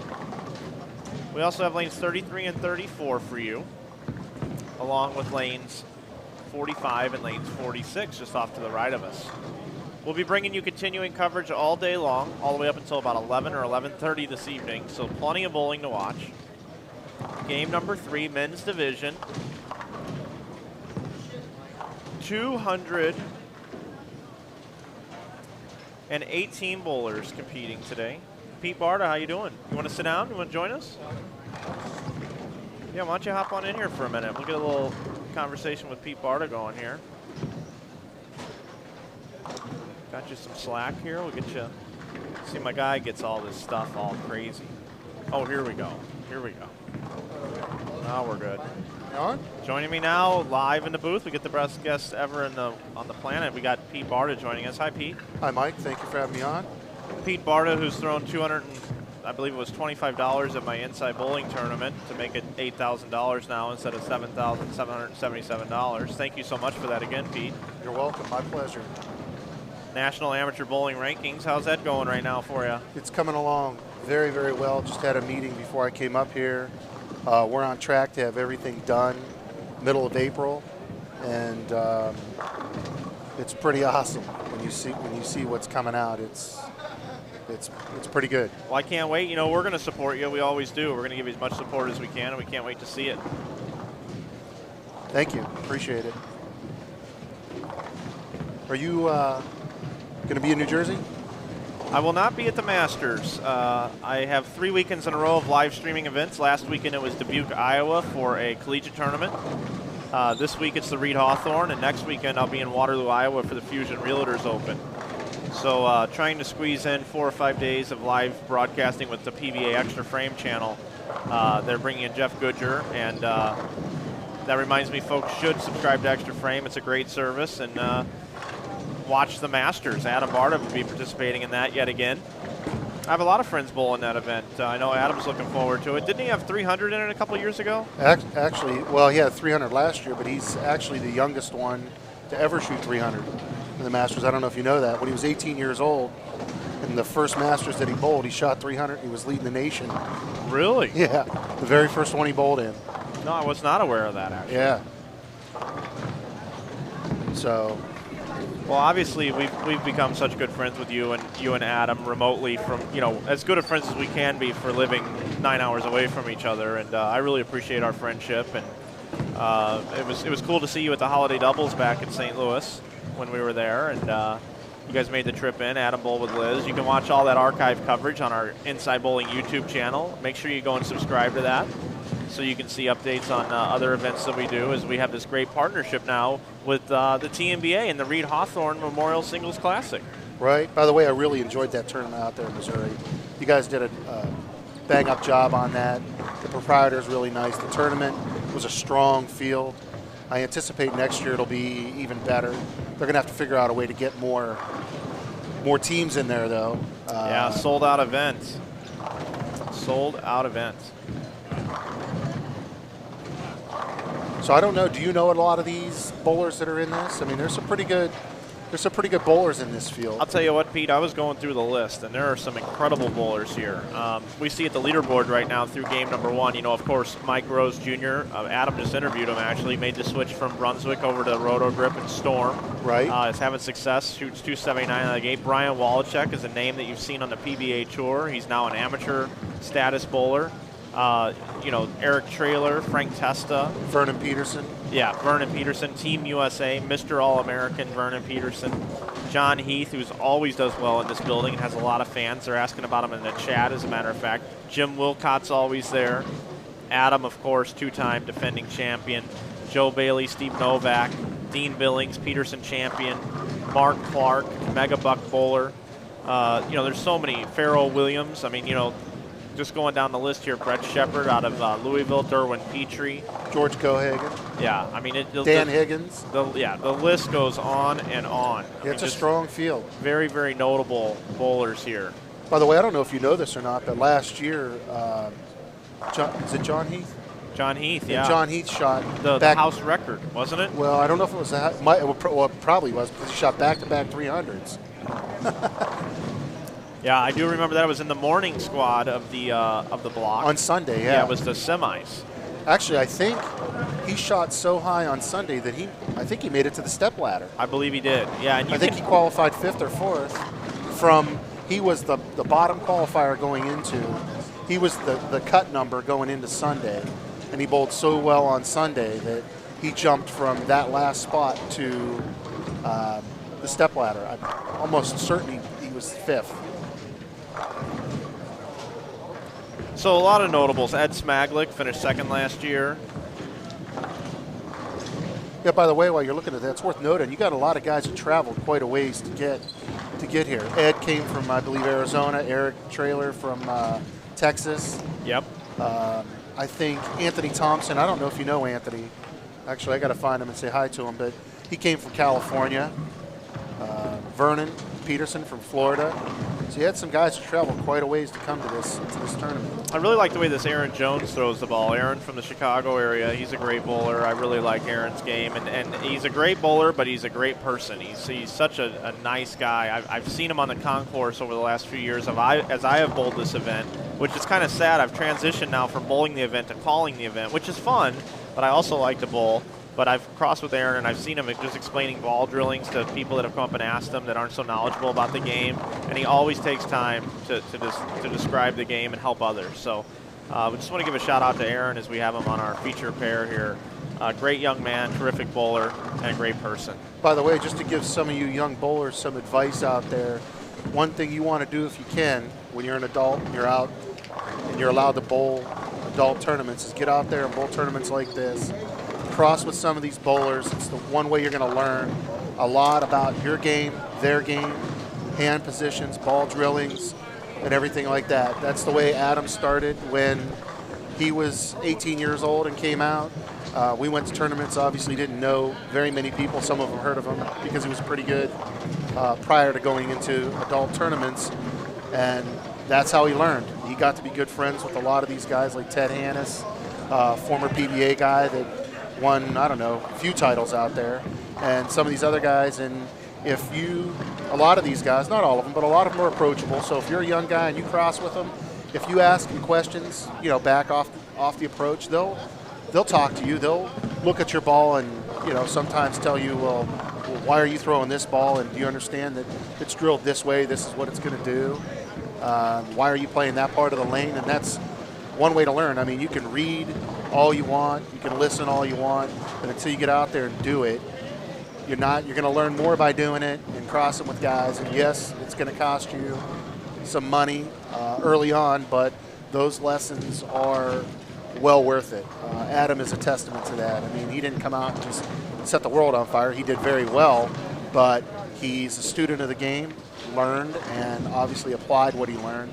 And a lot of you youngsters that are listening to this, it's a good way to go about it. I mean, I'm looking at another guy that kind of did the same thing that's out there, and that's Joe Bailey. He's somewhat local to this area, and that's kind of what he did as well. Joe Hostetler would be another one. He's not bowling this event, but he would fall into that same category. Joined here by Pete Barta here in the booth. Mike Flanagan here with you as well. And Pete, we got a really cool new feature here. You can actually tweet throughout the tournament to hashtag Inside Bowling. And as you can see on the display here, we've got Givy Williams checking in on GG3, hashtag Inside Bowling live, and has the link out there. So thank you so much, Givy Williams. And we got our little tweet comes up on the screen and disappears. Isn't that cool? Yeah, I'm not really familiar with Twitter, but I like that. Yeah, it's a growing thing, this Twitter. We haven't necessarily been a huge fan of Twitter either, but in the Super Bowl this year, they went from having like 12 Facebook incorporated ads down to 4 this year, and Twitter went from 4 to like 16. Interesting. So Twitter is growing, and I believe it's because Twitter, you don't have to be friends to follow it. It's just out there, and you can follow whoever you want. Facebook, you have to be a friend. You're limited 5,000. Sometimes you can limit what people see on your wall and all that other good stuff. So kind of explain to me, if I wanted to follow Inside Bowling, what would I do? Sure. Basically, you would log on to Twitter. You would just sign up, and then when you log in, you're in your home screen. So you would just go up in this little search bar here, and you would type in Inside Bowling, all one word, and then it would bring up, Inside Bowling results for it, and then you could just click on Inside Bowling, and when you click on it, it'll show you the profile. You can just go in and view the whole profile, and then you can see all of our tweets. So as you can see right now, Inside Bowling is tweeted, live streaming in progress. Join us in the chat for 16 hours of live bowling.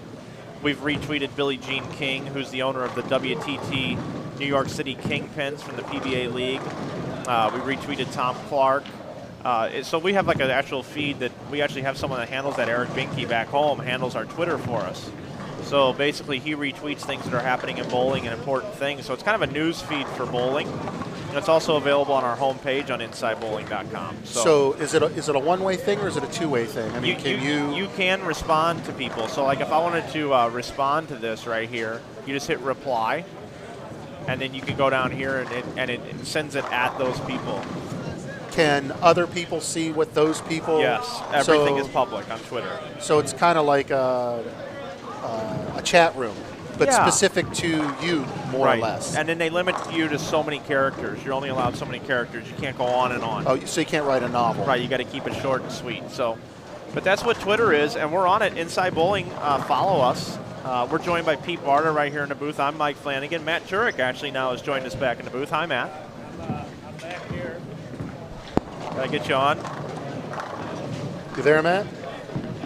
No, I guess he's not. I do that all the time to him. We got you fired up there, bud? I can hear you. Yeah, now I hear him. Yeah, he's coming through now.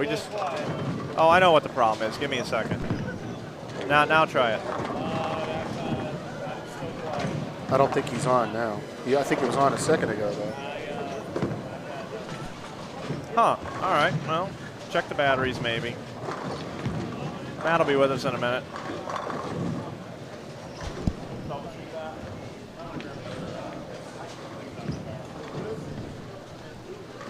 Okay.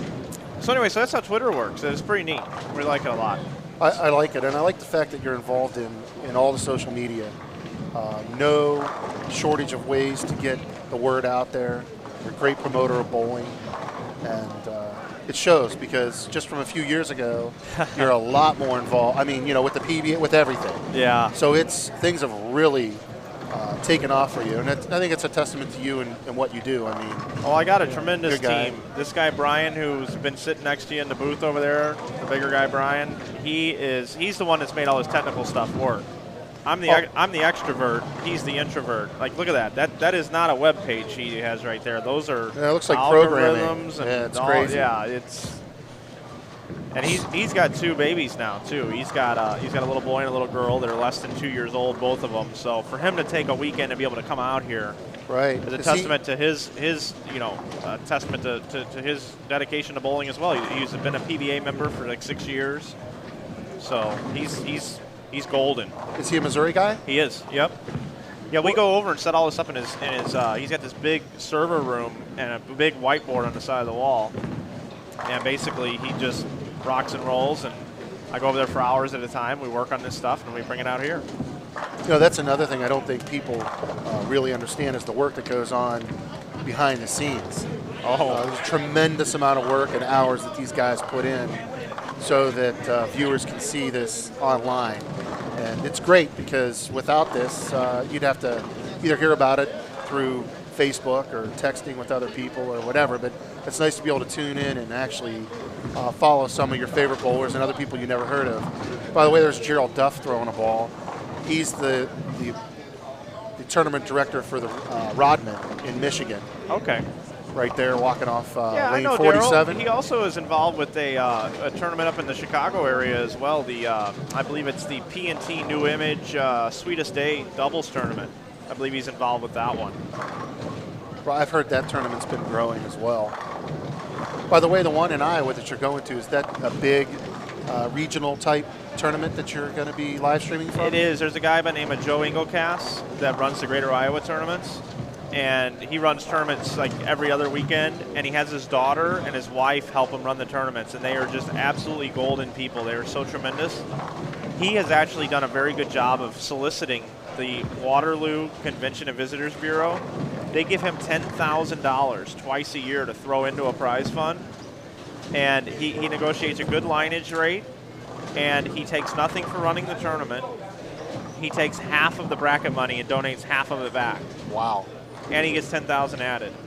Now, I'm just curious. I mean, that's somewhat closer to you than me, and not being familiar with that part of the country. Do they get a good turnout for that tournament? Full field. And that's about how many bowlers? 108. Nice. Because it's just for the size of the center. Now, we just did a fusion. He does 2 a year now. So we just had one not too long ago that you can watch the archive of that. Derek Sapp actually shoots 300 in the final match. Throws a Brooklyn on the last ball, and that's on our YouTube channel. But he just has these 2 tournaments a year that are the big ones. Those are like his majors, so to speak. And it works out really well. That's nice. So it's a good one. He lets PBA members bowl too. So like Tom Hess, all these guys can go bowl it. But he believes since like Tom Hess came up through the ranks there, and since he won the Masters, who cares? He should still get to bowl his tournaments. He's been bowling them and supporting them for years. So yeah, it's kind of his belief. Well, yeah. I mean, we're in game number 3 qualifying here, about halfway through. You're watching lanes 47 and lanes 48. It's the men's qualifying this morning, 5 games. And then we'll come back with women and senior qualifying. Those senior men will bowl 4 games, and the women will bowl 5. I'm joined right now by Pete Barta, Matt Turek here also with me, and Brian Burkhart also working hard behind the scenes for us. It's the Reed-Hawthorne Memorial Singles Classic, brought to you by Corona, Hammer, the TNBAstore.com, and other great sponsors here as well, as we'll cover over the course of the weekend. Have there been any 300 yet? Not that I'm aware of through game number 1. They should be bringing out a game number 2 update whenever they have it. Oh, there's Spider. Yeah, Spider, any 300? You want to join us for a minute? All right, we're going to have you go down the end.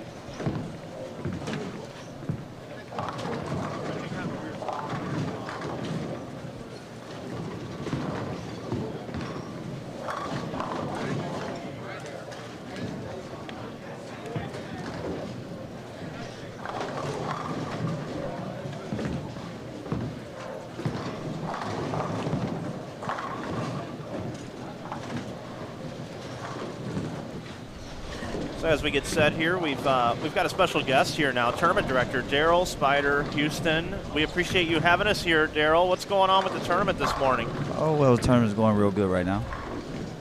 We appreciate you coming in and giving us a little exposure on this tournament. Oh, yeah. Heck yeah. That's what we do. We love it. We want some more of it, too, actually.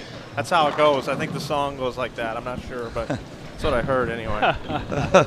So talk about this lane pattern a little bit. I'm sure you had something to do with how the lanes were going to be dressed this weekend. Could you tell the fans at home what they're bowling on? Well, actually what they're bowling on is actually last year's pattern with a little more oil on it. A little out of bounds, but it's playable. It's not a bad shot. It's actually a speed-sensitive shot. You know, we've actually got live fan feedback via Twitter, and George Gohagan earlier was talking about how he needed to sand his bowling balls, and I believe Ron Hicklin also said something about putting 320 grit on a ball. So you did put a little more oil out there for him, huh? Yes, well, I did that because last year they said it was wide open, so I kind of closed it up just a little. So obviously you have a great staff. How many people do you have that it takes to put on this tournament? Wow. I have a great staff behind me because if the staff that I have, if they were not behind me, I would not be able to do it. I have approximately 15 people that help me, that take time out of their busy lives to come down and help us run this tournament. You guys have been here setting up since Wednesday, I believe? Wednesday, yes. 80 Lane Bowling Center, tremendous job with how many bowlers you have for this event. 217, I believe it is? Yes, 217. 217 bowlers. How long has this tournament been going on, do you know? This is the 53rd year. 53rd year for this tournament. That's great news. I'm clapping for that. That's amazing. And hopefully we'll have 53 more. Oh, how about 5,300 more? Sounds great to me. Although my buddy Matt, who came in with us as well, who we got you up and running now, yeah, Matt? I should be good now. All right, beautiful. Matt Turek joins us as well. But, you know, there was this fireball that came out of the sky over Russia. Did you hear about that? Yes, I did. Yeah. Did you watch the live broadcast? I didn't get a chance to see it. I was here working. 400,000 viewers. Yeah, at one time watching the live coverage of that. So Wow. Pete Barta, that's your goal. You have to get Daryl Spider Houston over here and Inside Bowling 400,000 viewers between now and Sunday for the finals. You'd figure if 400,000 would want to watch a fireball go across the sky, and I'm sure we get that many want to watch a nice live bowling tournament such as this one. And believe me, Pete, he can make it happen. I was going to say, I don't know how familiar you are with Spider, but Spider's been involved in the TNBA ever since Adam's been involved with it, and I don't think people realize the amount of time and effort that these guys put into the tournaments, which is a testament to why the TNBA is so successful. And they do listen, and the reason I know they listen is because I've talked to them. Not that they do what I say, but Spider's one to listen to what the bowlers are interested in, what they want, and evaluate it, and as a tournament director, make a decision and stand behind it. And the success of this tournament is a testament to his hard work, the work of his staff. I mean, they really do an excellent job. And Luther Moses, I don't know if you'll get a chance to talk to him. Luther is just an excellent guy. I mean, he's a great guy to be involved with tournaments.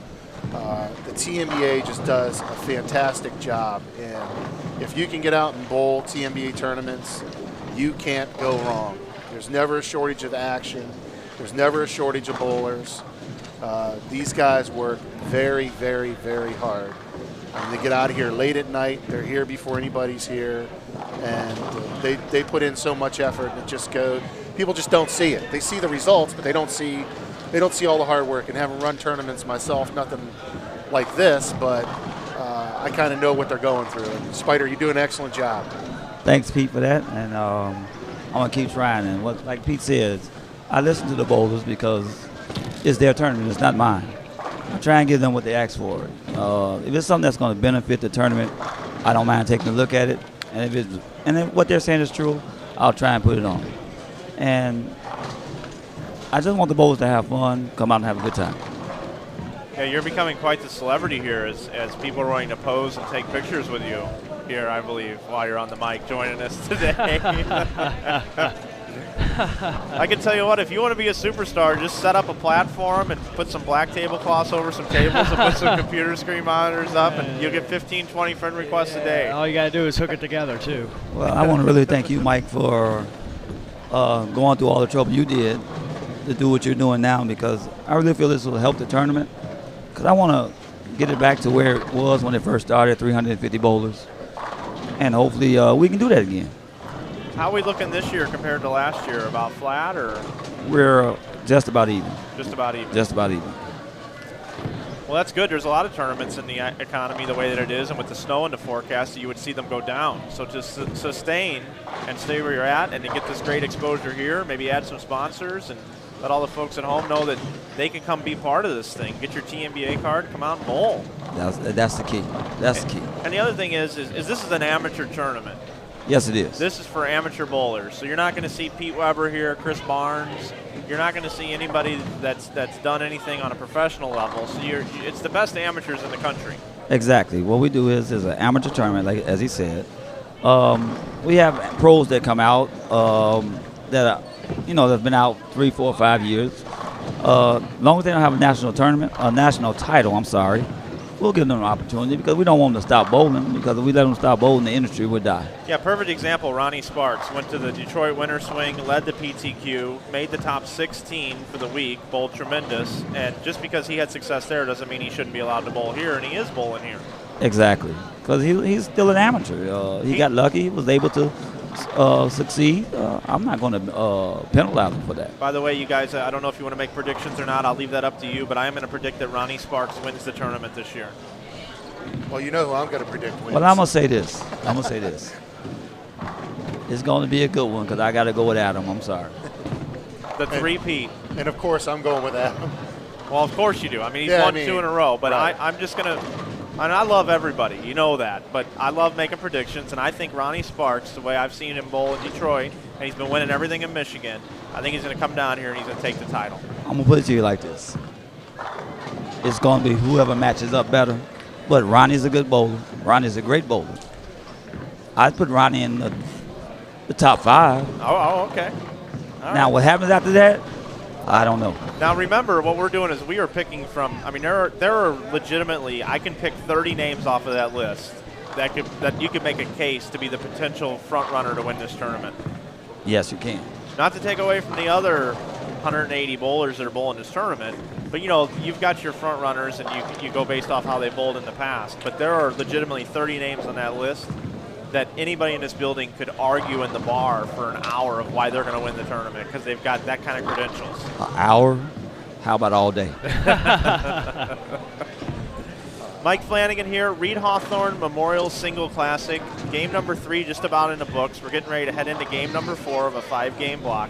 Joined right now, we've got Matt Turek with me all weekend, Brian Burkhart working hard behind the scenes, Pete Barda in the booth, and we are full today, and we've got a great guest on the end of the table here. We've got Mr. Spider Houston, Tournament Director. Spider, wrapping up here, we know you have things to do. Do you have any messages for the fans at home, or you want to tell them anything that's on your mind? All I can do is say get a TNBA card, come out and give us a shot.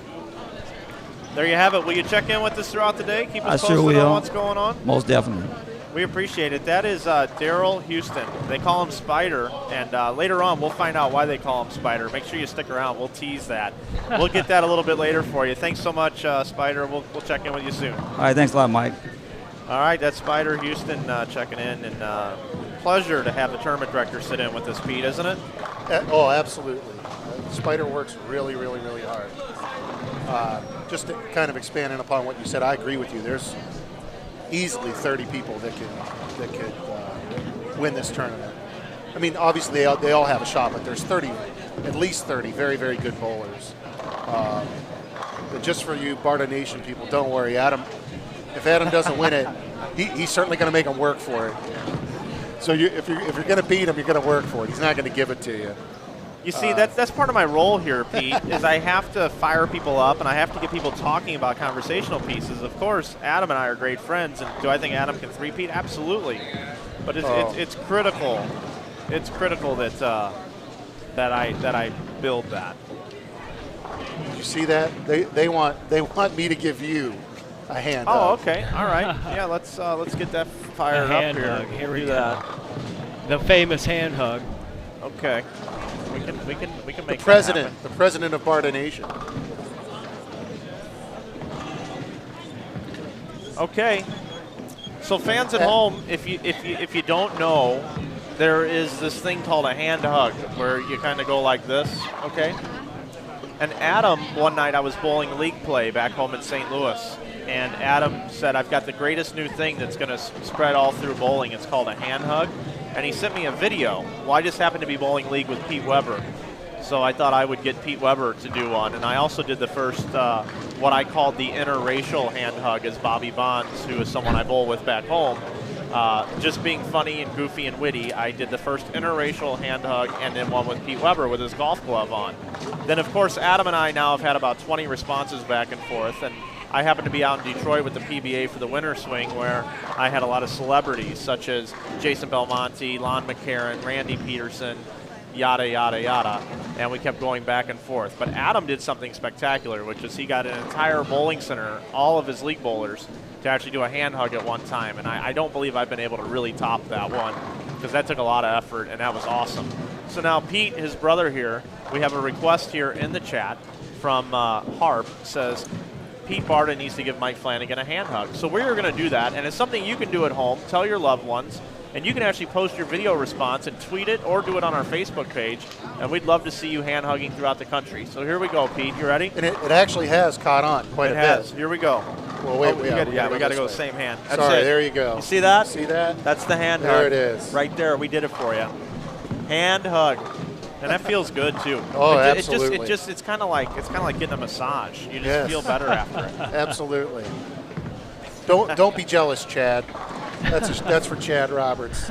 It's a long story, but here's a look at Billy Oatman. We've seen him on the PBA tour and now back in the amateur ranks. I believe he's won this tournament before, but I don't know that for sure. Oh, round 2. Second game standings. Yeah, we've got standings after game number 2, folks. Eric Traylor has shot 535. Tony Carson sits at 527. Joe Bailey, we saw him just on our live pair just recently, 514. Also at 510, we've got a tie, Wilford Banks and Eric Hornuck. Vernon Peterson opens up with 508 through 2. Lawrence Stallworth the second at 506. Bobby Hall at 503. And a tie for 9th with Mike Rose Jr. and Sam Capizzi Jr. at plus 498. So 8 bowlers are averaging over 250 through 2 games. By the way, I have to tell you, since Eric's leading, I don't know if you know this, but earlier this week he tied the city record back in Texas. He shot 867.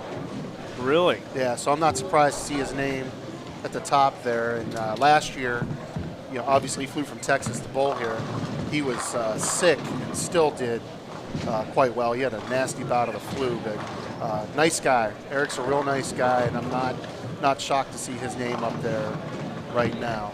He's a gamer for sure. He's also a bracket player, and there's a lot of brackets at this particular tournament.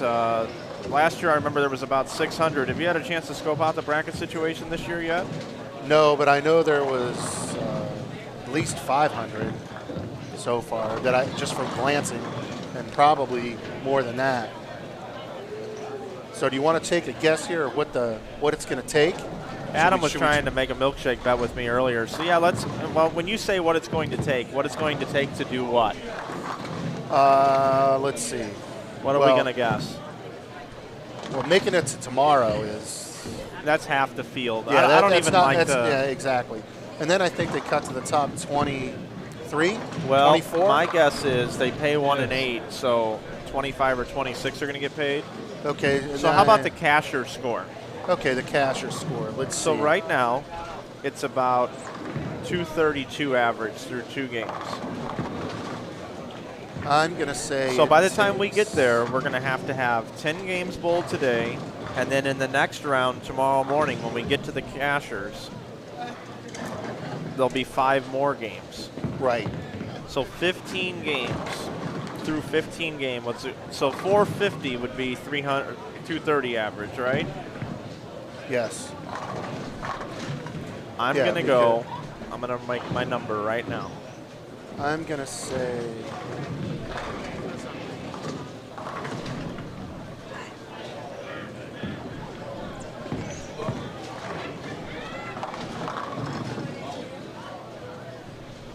I think it's going to take 217 average to cash. Really? Yeah, to cash. Wow. Well, don't forget, they're bowling on the burn after this, I believe. Right. So you're going to have a lot of like over-under type stuff, you know what I mean? I think the front will start hooking a little bit more, but the back, because of the amount of oil that's out there, might be a little bit tight. So that might affect the scores a little bit. So Pete Barta, Mike Flanagan here. We are predicting a cut score through 2 games. We have results after 2 games right here in the booth. So Pete Barta says 217 times 15 games. Well, we need to take 17 times 15. 17 times 15. He says it's going to take 255. We have quite a discrepancy, Pete. You and I are students of the game. I got 419. Oh, no way. No way. No. He says no way it's going to take 419. No. Well, we will. So we have a don't huge forget, it's discrepancy. 15 games. You can shoot 2 or 3 good ones, but there's a handful of guys. Don't get me wrong. There will be a big difference in the top 5 to 20. Between the top 5 and 26th place or whatever, 25th to 26th place. Okay. Well, I guess we'll see. So yeah, we will. You think it's going to take? You think it's going to take 230 to cash? Yep. To cash? Yep. Well, not quite 230. It'd be 450 over for 230. Wow. 31 shot. Okay, that's still 228 or 27, something like that. Yep. That's what I'm going to say. Okay, that's interesting. I just really like the field. I think I counted 35 guys that I think could legitimately win the tournament. Yeah, and a lot of those names are right there on that first page. Yeah. So that's my opinion. That's what we're going to go with. By the way, what was Adam's number? Did he give you one? No, he hasn't given. We didn't even have it yet, so we'll have to get one from him. You have to give us an update. So game number 4, about a couple of frames in here early on in game number 4. Matt Turek, what have you been seeing? I've just been trying to watch people's ball reaction. I've noticed that the inside part of the lane on the right has started to carry down. I've been sitting here watching Robert Hammond here on lane 40 right out in front of us. He's been trying to play pretty tight inside of 15, inside of about 15 or so, and he's just getting hardly any back-end reaction anymore. Which is kind of what I was talking about, that I think you're going to see. That's what you're going to see. You're going to see him tighter down the lane, and you're going to see him start to hook in the front. Mm-hmm. And some guys are really going to have to adjust. Yeah, thread that needle to get it right to that pocket. Right, and of course, a lot of those guys that Mike mentioned are certainly capable of figuring that out. And some of these other guys will kind of struggle with that. Right. And I guess, Mike, I just got a note on my phone to tell you there's a lag. Yeah, occasionally see this thing over here? Occasionally this thing's going to go yellow, and when it goes yellow, that means for some reason the feed coming into the booth is a little slower than it needs to be, and it'll experience lag. Here we go, right there. You see it right there? Now. Right. So that's going to just happen from time to time. We have our things lowered as much as possible, so we're at the mercy of the internet connection. But the good news is we're recording everything locally on the encoder, and then we'll post that to YouTube when we get home. So the entire tournament, everything we're saying right now, is all backed up and archived on YouTube. Yeah, in a much higher quality, too. Yeah, actually, after the tournament in St. Louis, I watched a good chunk of during lunch for a few days. I would put it on YouTube and watch it. And you're right, it came through very well.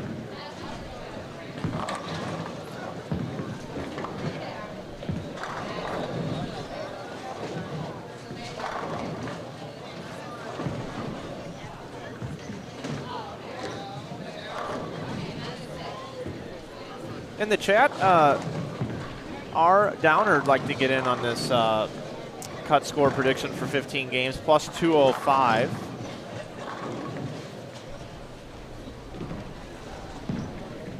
JB Keelan, Texas says 175. Harp says 234. So my 419 is just ridiculous. But once again, I haven't been really watching much ball reaction. I've been more sitting here handling things. So the bowler in me is sucked out of me right now. What's his number? We had 234. Which person you want to know? No, the one who just chimed in with his no, the one who gave his cut score. Didn't you just say somebody? Yeah, multiple people did. Oh. R Downer 205, Harp 234, JB Keelan, Texas plus 175. So and you're at 255. So they all think even lower. So I just know what kind of scores were bowled in this house on Sunday last year in that morning block. And when everybody gets in the right part of the lane and breaks them down correctly, off to the races. Well, you raise a point, except I would agree with you except for this. No disrespect to some of these guys in the field, but that's true when you have a lot of guys who know what they're doing and they play the lanes the right way. The exact opposite happens when you have guys that are struggling, don't know what they're doing, and they're spraying the ball all over the place.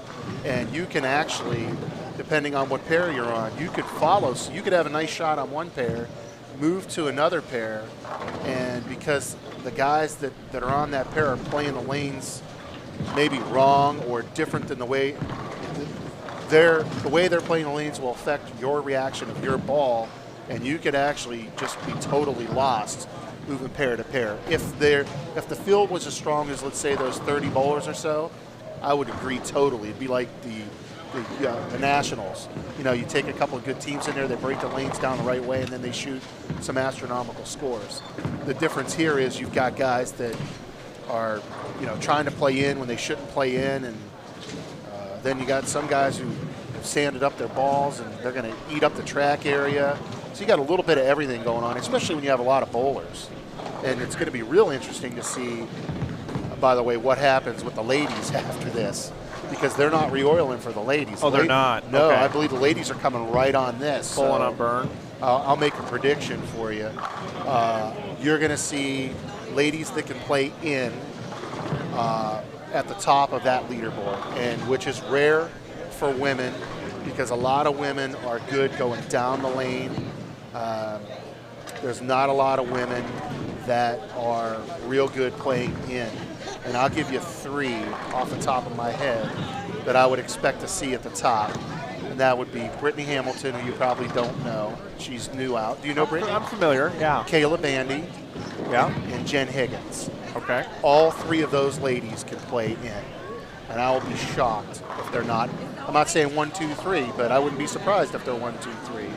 And you'll probably see a wide disparity in scores there as well, because those ladies that play just straight down, I think, are going to struggle after 5 games already bowled on this with guys throwing the ball all over the place. And we're going to see that in just a little bit. It's going to be a 5-game block for the ladies. We'll also be covering the seniors who are going to be bowling a 4-game block. Pete Barta joins us in the booth. Mike Flanagan, Matt Turek here with you. Game number 4, Reed-Hawthorne Memorial Singles Classic Tournament here in Cleveland, Ohio. It's Wickliffe, Ohio, a suburb of Cleveland, and we are happy to be here bringing you this coverage. I am going to step away for just a moment, and I am going to get with Brian for a little bit to see if we can't bring some scores to you online so you can see them yourselves.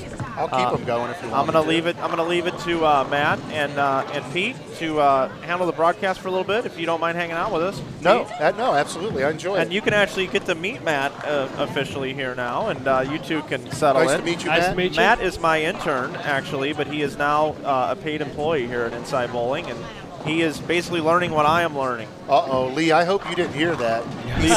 He said Matt was a paid employee, Lee Bedoris is going with me to the Fusion next week, and he has been offered a contract. Oh, my. Despite Adam Barta wanting to fire him. See that, Lee? It all worked out for you in the end, buddy. So anyway, I'm going to step aside. I'm going to let Matt slide into my chair, and I'll be back with you here in just a few. Matt Turek and Pete Barta will continue to bring the action here at the Reed-Hawthorne.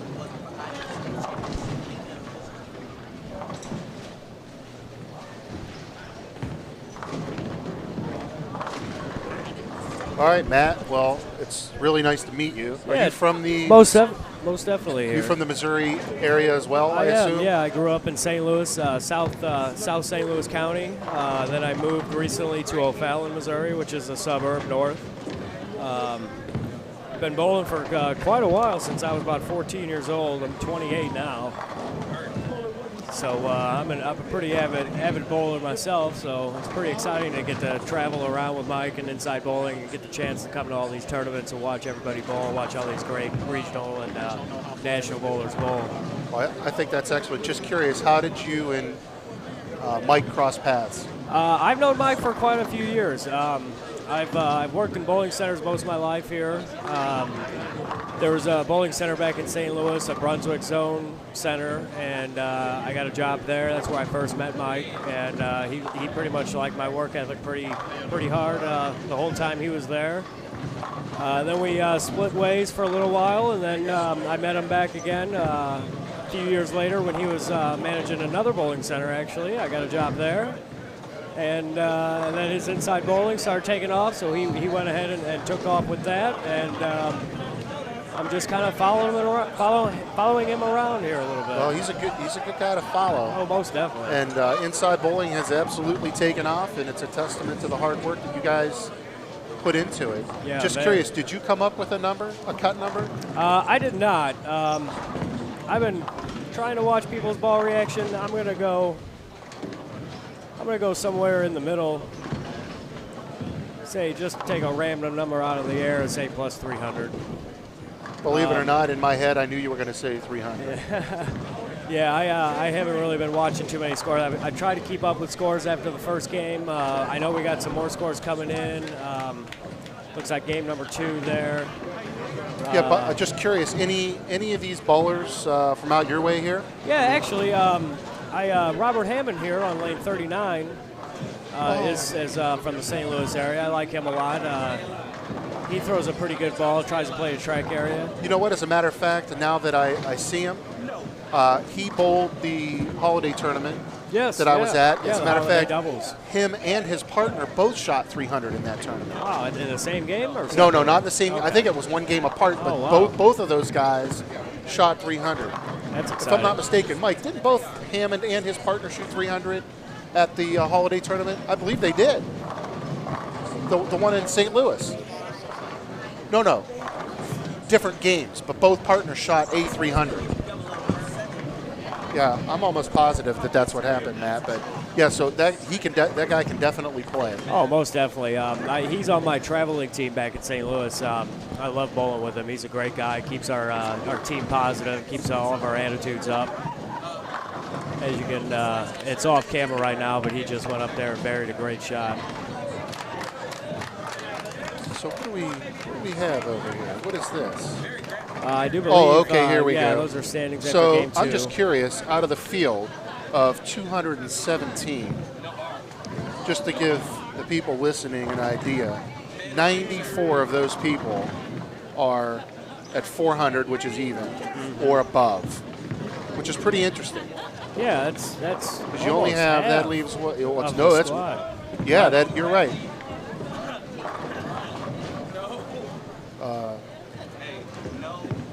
So. Yeah, I mean, you would figure. I know the scores probably started off high here when they had clean back ends. I have noticed that they are carrying down a little bit, but I bet once the mid lane starts to dry up, they'll be able to move inside. The right-handers will be able to move inside and really attack and usually once you get 15 minutes of practice, you're pretty well lined up on the pair, your starting pair, and if you're not, you're kind of in trouble. Right. And then obviously when you move from one pair to another or move, and by the way, this house is split, not physically split, but for the tournament it's split. Yeah, I noticed that. I think it's going like to 42. Yeah. Everybody 1 through 42 are going to stay on 1 through 42 during their moves, and then everybody 43 on up will stay on that side of the house for their correct. moves. Hi, John. By the way, just real quick, John, are you up? Can you get on that microphone for a second? You could say hi to the folks that are online.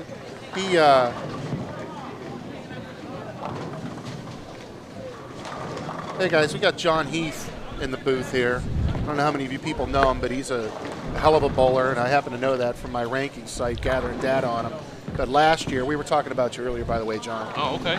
Shot back-to-back 300s. He was the last guy on the totem pole making it to Sunday, and I believe, if I'm not mistaken, we were talking earlier, you made it to the stepladder, did you not? Yeah, I made. You bowled real well. Qualified fifth, yeah. And we weren't sure. Did you tie the house record? I or actually did you beat it? Did you beat it? Yeah, no, the manager came and told me that they're going to take a picture with me today. Yeah, What, the house and record what was it? I know you had the 300. 877. Okay, I knew you had three. So you had 300, 300, 277 in that. No, 277, 300, 300. Yes. In that order. Yeah. Yeah, you were absolutely on fire. Yes, Yeah, thank you. those are some nice scores there. But Yeah, well, I needed it all. how are you doing Yeah. today? Are you doing okay today? You know, I'm plus 70 right now after 3, and, you know, I'm looking at the field, and I don't think that's pretty bad. No. I actually got a spare 5-bagger, and I'm up to bowl, so. Okay. Oh. Well, thanks for checking in. Yeah, no, thank you. I appreciate it. Figure I'd let you say hi to people, and maybe they can get an Well, idea. hello, everyone from Chicago that's watching. I hope we're putting on a good show for you. Yeah, you Okay. are. Thanks, John. All right, take care. Thank you. Thanks. Okay, folks. Well, there you have it. That's John Heath. Real good bowler out of the Chicago area. Okay, Matt. So we had about just under half the field, correct? Just under half. That's even or higher. So if you were looking at making it to tomorrow, which is not what our cut scores were being predicted on, but if you were looking at making it to tomorrow, that's probably in the area that you're going to need to be in to make it to the top half. If I had to guess, not really thinking that one through, but if I had to guess, it's going to be around that or maybe plus 20 or plus 30 or something like that. Definitely. But and I haven't noticed. Well, I don't see. I do still see some people stringing them. I was going to say I don't know if. I was trying to look around. We've got a small string in front of us here. That might even be Robert Hammond, as we were talking about. There's a couple strings down there on 35 and 6.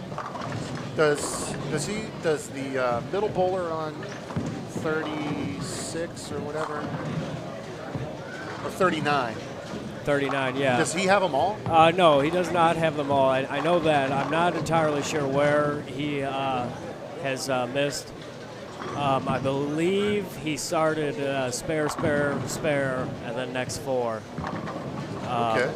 He might have an open mixed in there. I was trying to pay attention, but I've been looking around, and so many scores, just trying to keep them all in track is a little difficult.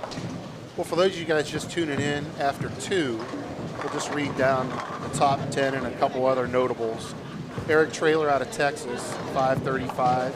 Tony Carson out of the Akron-Canton area, 527. Joe Bailey from that same area. Actually, I think he's from Worcester, Ohio, 514. Wilfred Banks, I don't know, but he's at 510. Eric Corndog, 510. That's 5th. Those guys are tied for 4th and 5th. Vernon Peterson out of Florida, 508. Lawrence Stallworth II, 506. Bobby Hall, 503. I know Bobby, but I don't know where he's from. Mike Rose Jr. from the Rochester area, 498. Actually, his hometown, I believe, is Henrietta, New York. Sam Capizzi, he's also from the Rochester area, 498. So those two are tied. That would be 10th. 11th would be Danny Guerrieri at 497. And for those of you guys that want to know, and I'm sure there's a lot of you out there, Adam is in 17th at 480 right now. That is after game 2? That's correct? after game 2. Yes. But they are bowling game 4, and they're finishing up here. Most teams are in the 8th frame, 7th or 8th frame there on game number 4. They'll have one more game to bowl here in this block. We'll try to bring you some updated scores as that we get them here in the booth. And I will probably be getting a 3rd game update here soon. Yeah. Yeah, they've been about a game behind on the scores, which is understandable, you know, with all the bowlers and all the input that they have to put into it's a lot of work.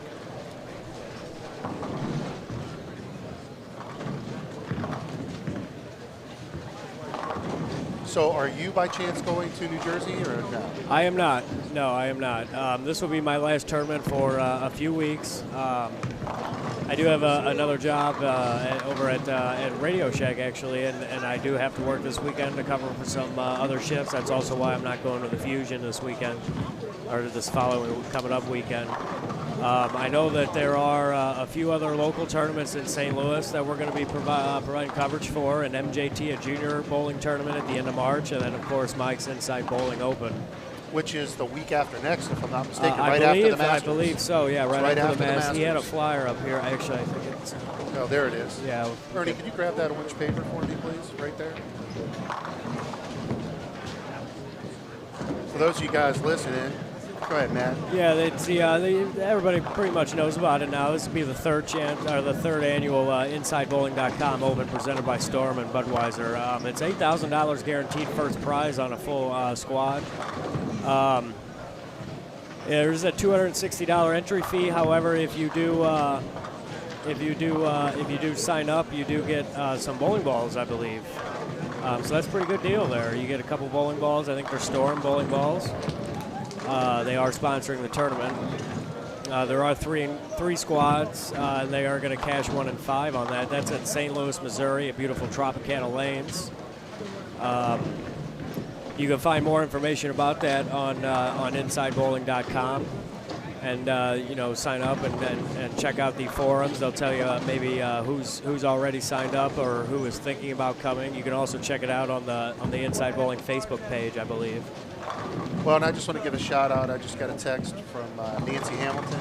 Nancy Hamilton and her husband Steve, back in Webster, New York, are listening to the live feed. They are the parents of Brittany Hamilton, who is just an absolutely fabulous lady bowler that bowled for Vanderbilt, and she's made Team USA this year. And not that Nancy needs any more business, but if you've ever heard of the hammies, the shoe covers, those real neat shoe covers that the ladies wear that have different colors on them and they're kind of like fuzzy and stuff. Yeah, I seen there was a woman here today, actually last night, I guess they were practicing. It had, it looked like a fur / animal on her that's foot. Nancy Hamilton. That's Brittany's mother. And it's, sorry, Nancy, if I butcher it, but I believe it's hammies.com, or maybe she can text me and tell me what the website I'm sure is. she'll let us know. But I'm sure she's bombarded with work as it is. But what a quality product, great people, take a lot of pride in their work. And just like yourself, you work 2 jobs. These guys, they're working all the time. Yeah, trying to get out and watch their daughter bowl working. I'm actually in a 3-job situation right now. Not only am I doing this going out of town in Radio Shack, I also work at Crest Bowl back in St. Louis, bowling alley. A couple nights a week, filling in, working the counter, helping out there as best as I can, just to keep my bowling spirits alive. I just can't quit the bowling center business. Well, no, I mean, that's great, and it's easy to work those kind of hours, easier to work those kind of hours when you like what you do. And unfortunately, or fortunately, you're in a boat that a lot of other people in this country are in right now anyway, having to work 2 or 3 jobs. Yeah, a few part-time jobs just to get by. But, I mean, it is what it is. And people will work through it, and there's still people out there bowling. And I think, is Mike going to jump in and say something? Yeah, I think he is here. I'm going to get you guys an interview here in a minute. Just want to let you guys know you're doing a great job. I was back in the tournament office. Everybody's pleased with how the stream is going, and we're working on getting some standings to the folks at home that you'll be able to view yourself and take a look and see how your favorite players are doing here.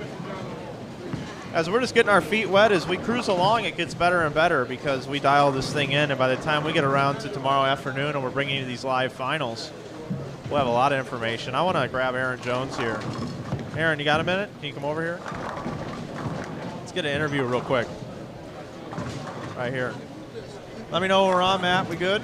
All right, we're good with Aaron Jones here. Aaron, I've been talking you up to the folks at home about not only being a good bowler, but being a good dude. And what are you seeing on the lanes today? Well, today, on the lanes, they're kind of rough. You got a lot of volume on the lane. It's not much room right. I mean, you got some guys that can create some room to the right, but there's not much room right. You have to really roll it off your hand and just make good shots. What's a good score today? Like, what do you think is going to be a good score through 10 games today? I honestly think the cut's probably going to be minus. I don't see a lot of scores. I see you have, some people that are scoring, But for a field this size, I don't see consistently, people just wrecking them. I think probably minus 20, 30, 40, somewhere around in that range, I think it'll probably be the cut. For half the field is what you're talking about? Yeah, half the field. What do you think it's going to take to cash top 25, top 26 through 15 games? See, last year through 15, it took 350. I'm going to say this year it's probably going to take 150, 120, 150, somewhere in there. Again, I don't see the scores being that high. Okay, well, you heard it here from Aaron. He says the scores are low. My cut score was horrible earlier then, so good luck to you, though, Aaron. Appreciate it, bud. All right, just getting interviews down here, Matt Turek. We're just taking care of action here as we bring you more of this Reed-Hawthorne Memorial Classic here in Cleveland. Looks like they're finishing up game number 4 here. You've been watching Aaron Jones throw the ball around a little bit. Billy Oatman almost took us out, too, as he was totally oblivious to our wires down here, but Billy O's here to bowl. Get this broadcast out of here. I'm here to bowl. I was kind of shocked to hear him say under for half the field. He's close. Yeah. I told Matt while you were doing your thing, Mike, that I figured it was going to be even or maybe plus 20 for half the field. And by the way, I don't know if you know it or not, but we were looking at the sheet. 94 bowlers after 2. Even or higher, 94, so about half the field. Wow, yeah, so that makes sense. That's consistent as we continue to try to dial in these numbers. And I guess just since I have it, I want to tell you guys, and you Barta Nation people, go out there and like this now if you would. The Hammy shoe cover thing, it's on Facebook, and it's Hammies with an apostrophe S, bowling shoe covers.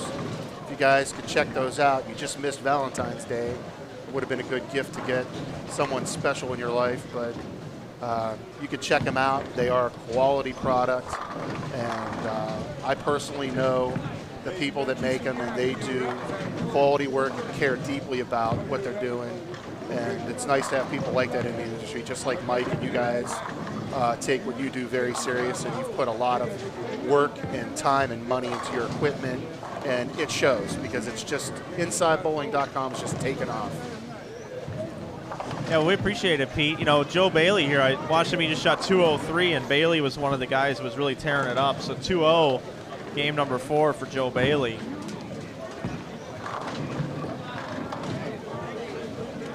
Looks like we're going to have George Gohagan III is going to come through our area here. Looks like, anyway, unless he's just chit-chatting, but we should have him on the live stream here. I'll see if I can grab him. Yeah, go ahead, grab him. George Hey, you got a second? Right over here for the camera. All right, Matt Turek, Pete Barta. I'm joined by George Gohagan III now. George, what are you seeing out there on the lanes? Not very many strikes, at least not on my scoreboard. They're slick, they're tight down lane. No, I don't. I switched balls to Defiant Soul. Shot 250 last game. Trying to make it happen. So where are you at through 4 games, right? You're through 4? Now I can strike out for 2 teams. Okay, so you It's got a grind. so you got 2 teen the 4th game you could shoot. So and you get to 80. I mean, it's not a strike fest. It was a strike fest last year. 80 over through 4 was no good. No good. So I like the scores being lower. I didn't think they were going to be tighter than they were yesterday. I don't know if they planned that or not. So it was definitely an adjustment. I was throwing balls at 500 grit early, 1,000 grit right now. So I'm just waiting for them to open up. I don't know if it ever happened, but we'll see what happens. Well, we've been loving the tweets you were sending us earlier. Keep those coming in, man. I will. Hopefully I can strike out this game and shoot 300 the next game. All right, man. Good luck, dude. Appreciate it, man. Respect his grind. George Gohagan III checking in with us, letting us know what's happening. You could get Joe Bailey if you wanted him. Joe. Maybe so. Joe, you got a minute? Joe Bailey here joins me now. He's bowling the tournament right now. Through 4 games now. What are you at? I think I got back to 80 with that game. Had a 160 game 3 after a pretty good start. So You had a great start. We had standings after game 2. I saw you near the top of the board. So 160 game 3, the 210 this game. So tell us what the lanes are doing for you. I just kind of got trapped in the middle. I mean, I started out playing kind of in, and then as soon as I moved further left, I couldn't get the 10 out, try to make things happen, and just split a couple times, missed a spare, and 160 real quick. TNBA tournament, lots of bowlers, 217 people in the field. What would it mean to you to win this tournament? Oh, it would mean a lot. I mean, winning any tournament's always a good thing, but I mean, especially this one with as strong as a field, this would be really, really special. Joe, good luck to you. Don't want to take too much time. Stop by anytime. Hang out with us. That's Joe Bailey. We've been watching him on the live stream, guys. Mike, I don't know if you know this or not, but Jeff Baker. Do you know Jeff Baker? No, not offhand. Jeff Baker, who's behind you, runs the big mixed doubles tournament in Maryland. Oh, okay. And perhaps he needs to link up with InsideBowling.com. Yeah, we need to get together with that, probably. Excuse Jeff. Jeff. Hey, Jeff. You bowling right now? You busy? Jeff Baker right here. I got Jeff Baker, and man, this guy's a big guy. Hanging out with Jeff Baker. Yeah, well, a little bit, but basically, if anybody wants to beat me up, I might grab you, and then I'll buy you a drink too. But you run a big tournament in Maryland. Could you give us a 30-second infomercial about your tournament? Me and my wife, we run 40 boards and a ball, which you can go to www.40boards.com. It's a scratch mixed doubles, first weekend of June. And a lot of the guys here have been there, and they can tell you we have a great event, lots of side action. Yeah, we've been hearing about this great event, so good job, you and your wife, running this event. You know, you need good people out there promoting bowling, and we appreciate you doing it. How are you bowling today? I'm 5 under, a low game of 190, a high game of 214. I'll tell you what, that's not bad, though, because it's kind of a grind-out shot. You pop 230 the last game or something, go to lunch, come back, get a game plan together, you might be able to do something. Oh, you got to watch the wife. I understand. That's true. Well, they got good food here, too. They treat us great here. They do. Well, thank you so much, man. It was nice meeting you. Come by anytime. Promote this man's tournament. Check it out in June every year.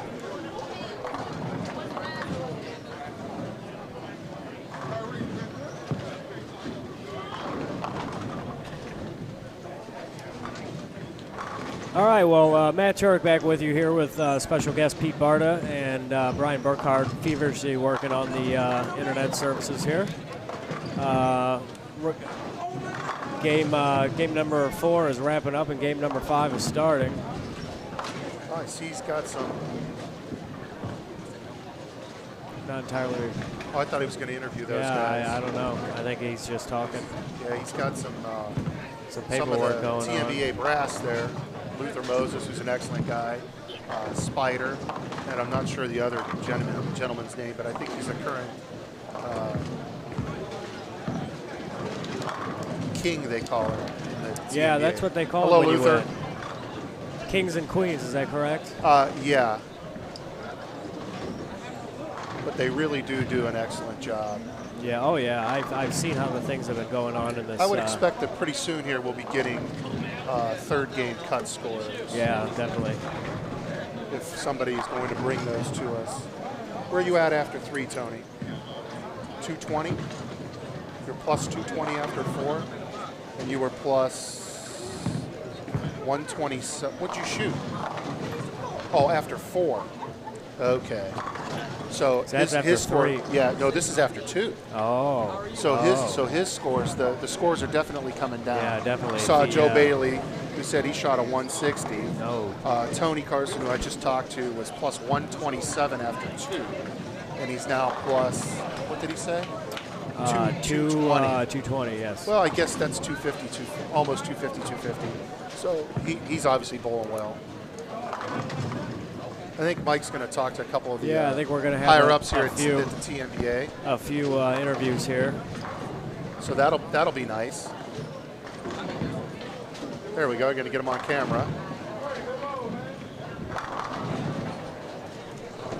And by the way, I believe Luther Moses, who's the tournament. Well, he'll say what his title is, but he is from Colorado. Hey guys, I'm here with Luther Moses, Spider Houston, Greg Green here. Greg Green is the president of the TNBA. We've got Luther Moses, national director of tournaments. Of course, Spider is here. These are the guys that I saw in St. Louis because they're looking at bids for doing the national tournament. What a great group of guys I'm standing here with. What's it mean to you to have us here streaming this tournament and bringing us to the masses? Well, I want to thank you, Mike, for introducing your program to us when we were in St. Louis, and I'm glad that everyone that was in part of our academy was there, part of it, so we can make a decision as to your presentation that you showed us. And after you and I talking, we went to President Green and asked him, on his administration, could we do this? So it's very exciting to us. And I contacted the director of Tournament Spotty, saying he wanted to have this. So we really appreciate everything that's being done. Man, I'll tell you what, you guys have been so good to us. We love you. And now, Mr. Green here, you and I met. You and I have been emailing back and forth and stuff. You got a great guy in Spider here taking care of everything. Talk a little bit about what this tournament means to the TNBA. Well, this tournament is basically the stepping stone for our season for the year, and it actually set the tone for what we do and how we do it. We have a great turnout, better than last year, in spite of the weather. And I think this is going to, vault us off into a great season, and I think we're going to get where we need to be. This screening, this television, for what we're doing is going to be great. I think everybody's going to love it, and we appreciate you for giving us this opportunity. Well, we're happy to do it. But the TNBA, people that are watching this tournament maybe for the first time, we've got this tournament here, the Reed-Hawthorne. This is the major tournament. But there's Rodmans throughout the country, too, which I believe there's 4 of those. Help educate me a little bit on the Rodmans and how those kind of work as like a funnel system into this tournament. Well, I think it would be kind of opposite of, because this tournament starts and then the Rodmans kind of comes afterwards. March 1, we'll be in Vegas for the Western Rodman. And then we leave there, go to the East, West, Southern, and then Central. And, those regions allow the best of those regions to get together and flex their muscles. And then in May, when we have a national tournament, they get together and the best of the best compete. Yeah, so we've got this tournament here kind of kicks things off, kind of like NASCAR. It's the Daytona 500 of tournaments within the TNBA, and then they've got these regional Rodman tournaments. So if you're a TNBA member within those regions, you can bowl your Rodman regional tournament, and if you win that tournament, then you get to go to the national for the big roll-off at the end of the year. You've been a part of the roll-offs. You've been able to see that happen, Luther. Tell us a little bit about that environment out there when that roll-off's happening. Well, the exciting thing about the roll-off is now you have region to compete against region. You've got the best scratch bowlers from each region coming together to determine the overall champion for TNBA Rodman that year. We got men, women, as well as seniors now. So it really is a premier time for us at the national tournament. Whatever city we might be in this year, we're only in Louisville, Kentucky, and we will have crown a champion. And along with the championship comes, of course, the title.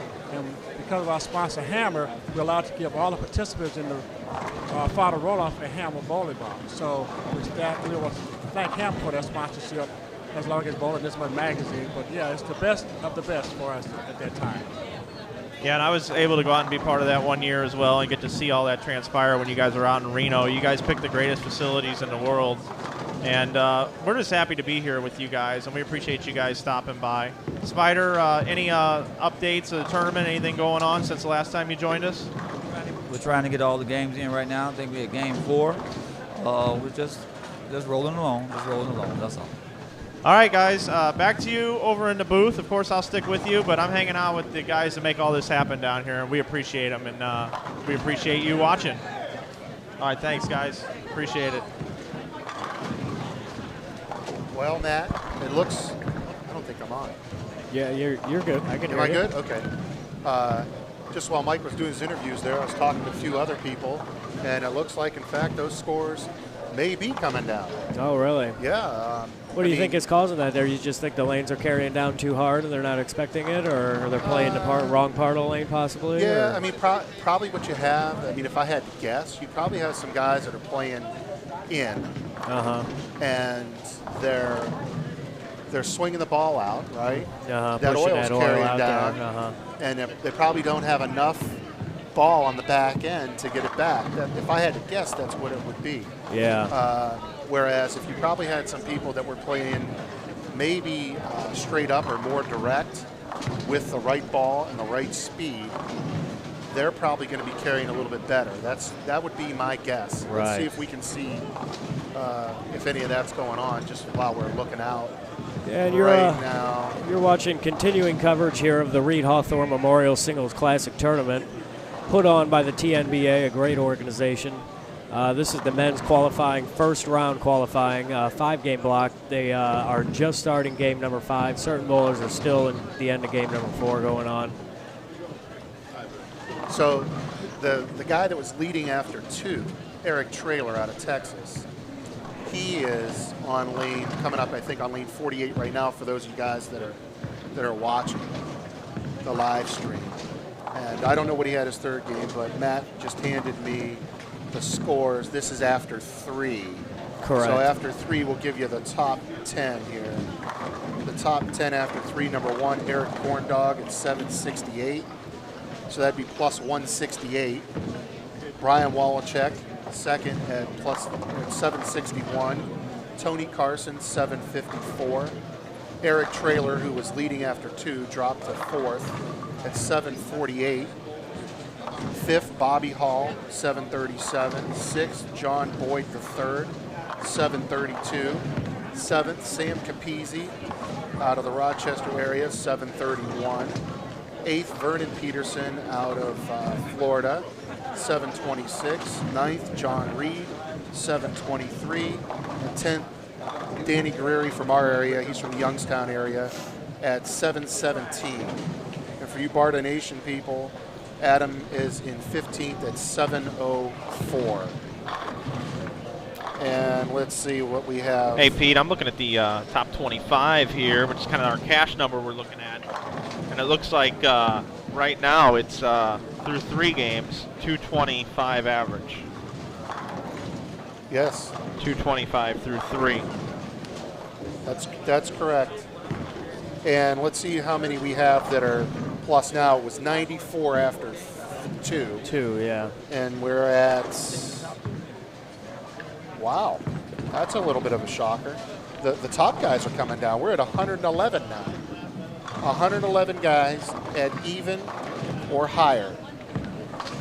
Now, granted, wow. 13 of those are, well, actually 15 of those are at 610 or less.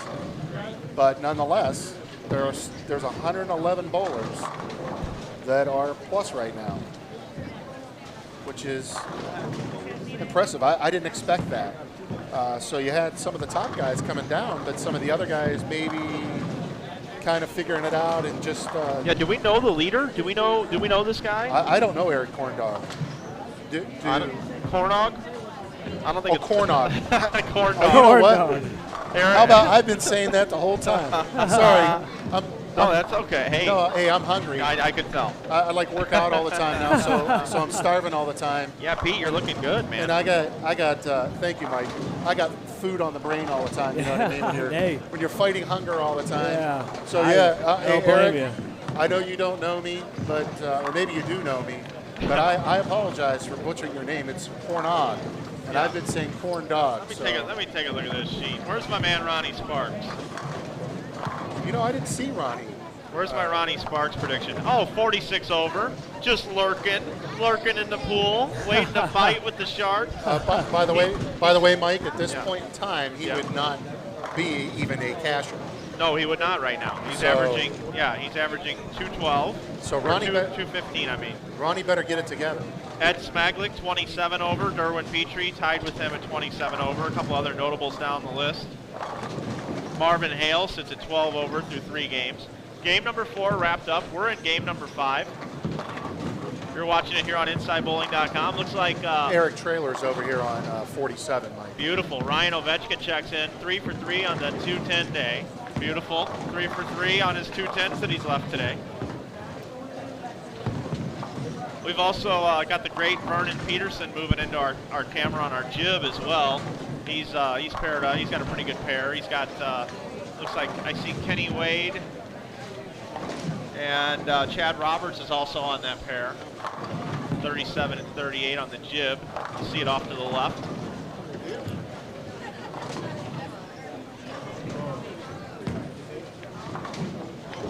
Oh, I see. That camera that's down at the higher end, Mike, that camera is actually jumping around. It's not. It doesn't stay on 40.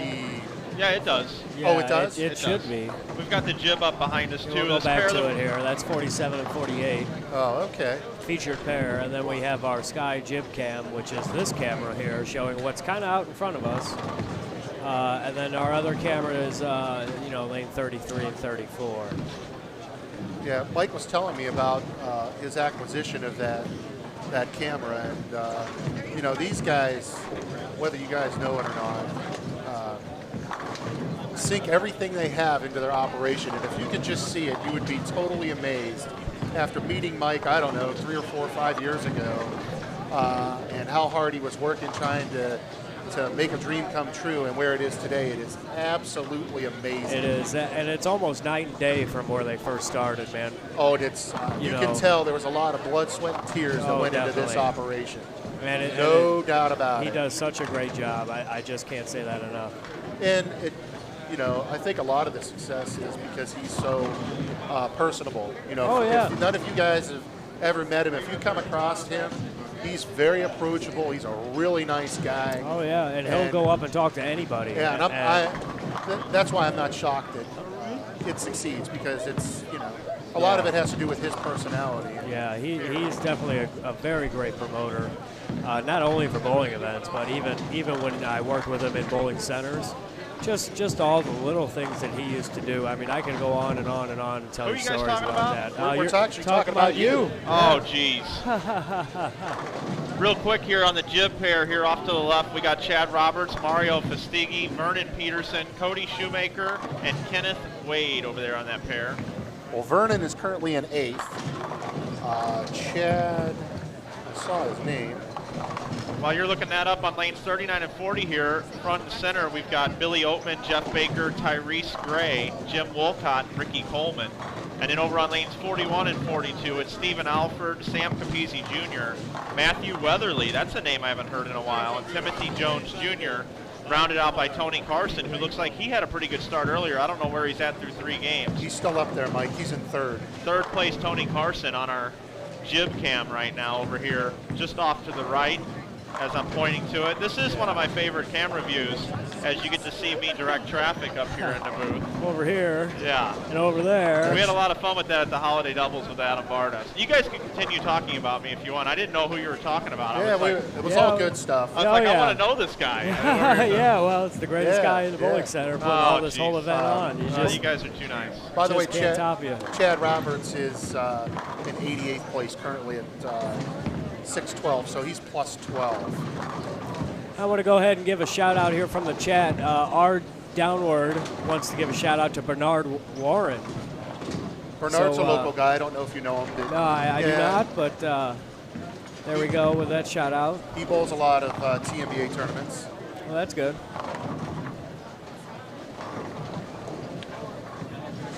I see a lot of guys from a lot of different states here. Maryland, Michigan, Texas.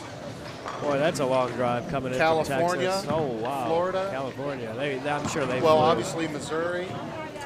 I'd be curious how many states are actually represented here. Yeah. That'd be interesting to know. Maybe the guys over running the tournament have an idea. We do have a question in the chat about standings. Mike, do you know, are we posting standings yet on the website? Have you looked? I have not. I didn't know that they were going to be updated. So we got Block 1 standings. After game number 2, we're starting a new procedure with the tournament office. This is our pilot adventure with the TNBA, and they're learning us and we're learning them. We do have standings after game number 2. Do not pay attention to the plus minus on there, as it is based off of a 5-game block as we get adjusted to each other. Right now it's just got those numbers on there. But yeah, we do have some standings after game number 2 for you. We'll have standings after game number 3 shortly, as those are getting emailed from the tournament office and back out to us. So we will be bringing those to you. Yeah, the standings, if you guys have not found that already, if you just scroll down below the feed and below the Twitter feed, there's a little area that we're going to be updating the standings with you. By the way, Mike, I don't know if you know. Do you know Ted Pritz? He's another I know well-known Teddy. name. He's over here. He's got to be on the gym cam. No, it's just these 6 right here. Oh, just out of range. Yep, just out of range. But I believe he now lives in Arizona, the same state that Ed Smiglick. Oh, he lives in. moved, huh? Well, he's either in Texas or Arizona. Right. One of the two, but he's another pretty well-known bowler. Moto staffer, Ted Pritz. Does ball review videos for his moto stuff that he does as well. I didn't know that, but he's another really nice guy. That's one of the things I do these days. Is I really study online bowling coverage through YouTube, ball reviews, all that good stuff. I'm a student of that right now. By the way, you also have over there Brian Wallachek. He's on the same pair as Ted Pritz, and Brian won the Kickoff Classic, I believe, 2 years in a row. I don't know if you know that, Mike, but that's a tournament in August in this area. It's at one of these centers, but not this particular one. It's one of the other ones that this group owns, I believe. Yeah, they own several bowling centers. This just happens to be the 80-laner. Right. Also has 6 bocce ball courts, I believe. Yeah, I really would like to try that out. I used to play bocce ball with my family out in the yard a lot. That's a pretty fun game.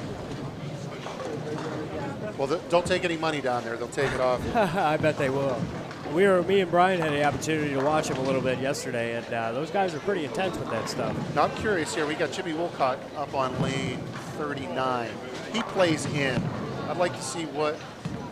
Oh, no, that wasn't Jimmy. Yeah, that was a pretty good He's coming up now. He's coming up now.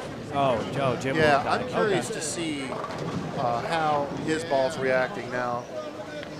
An advantage that Jimmy would have over a lot of these other guys when those heads start to burn out is that, and I don't know if you guys are watching, but you'll see that he lofts the ball out on the lane. And because he's able to do that, and that's just the style that he bowls with, he's able to take a good section of those heads out of play. So sometimes when you get lanes that are they start to dry up in the front and that oil carries down, he's a guy that can really rise up to the top when that happens, because other guys will struggle because they get the ball down early, and the ball will start to hook early and then, die on the backside. He takes that out of play. Now, I'm not sure where he's at, but you'll be able to watch him here in a second. Yeah, he'll be up here on lane 39. That's just the way that he throws it. And nice looking double there by Billy Oatman. Billy O Bowling, I believe, was his website name for some time. No, BillyOatman.com. Oh, is that what it was? I believe BillyOatman.com is what your website was. BillyOatman.com, right? Here's Jimmy. You can see he kind of drifts. Yeah, he's a little track area. And, a 10-pin. He rung a 10-pin, and he had, by the way, I don't know if he had the. Oh no, actually, he wasn't doing that well. No, he went open, spare, strike, 10-pin. So Jeff Baker's up, and he has. He's got a string, yeah. Wolcott actually is somebody that if he makes it into a stepladder finals, and if he's banging on the pocket all day and getting tapped when he needs hits, you can see him getting really animated on the lane. So he's fun to watch. Absolutely. Very emotional. Wears his heart on his sleeve. And we just have a question in the chat about the pattern again. Yeah, they are bowling on a modified house shot pattern. It is not a legal sport shot. It does make the pattern a little bit more challenging. Yeah. A little extra oil on the lanes, missing a little right to give you a little over-under. Spider actually said, Matt, it's last year's pattern with a little bit more volume. Oh, okay. So, okay. And last year they were a little bit higher, and looks like, in fact, they may be a little bit lower this year. Looks like they accomplished what they were trying to do then. Just to give you guys an idea, the top 50 is plus 41. So to be in the top 50 right now is plus 41, and that's about the top 25% of the field, which is interesting. And again, that cash number, if it were now, would be plus 76 after 3. So that's about 225 average.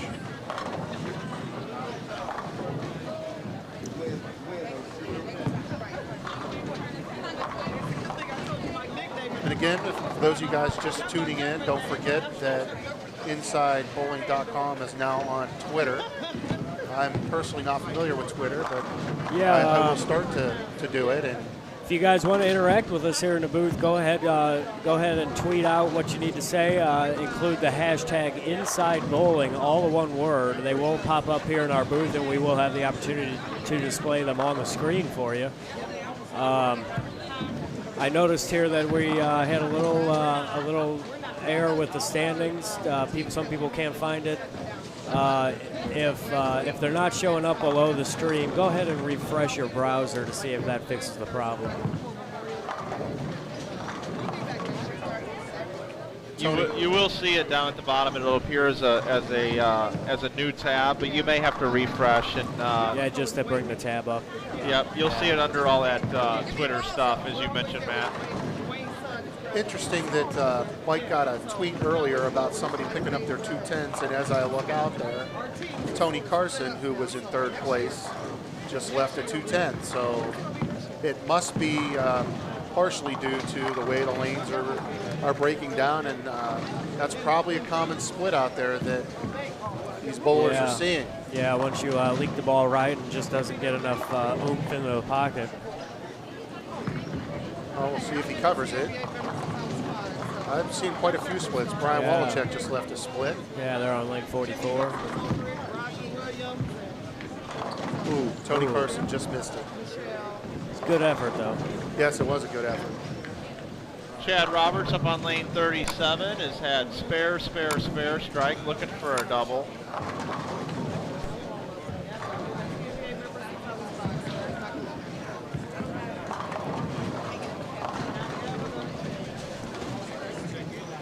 And he didn't get it there.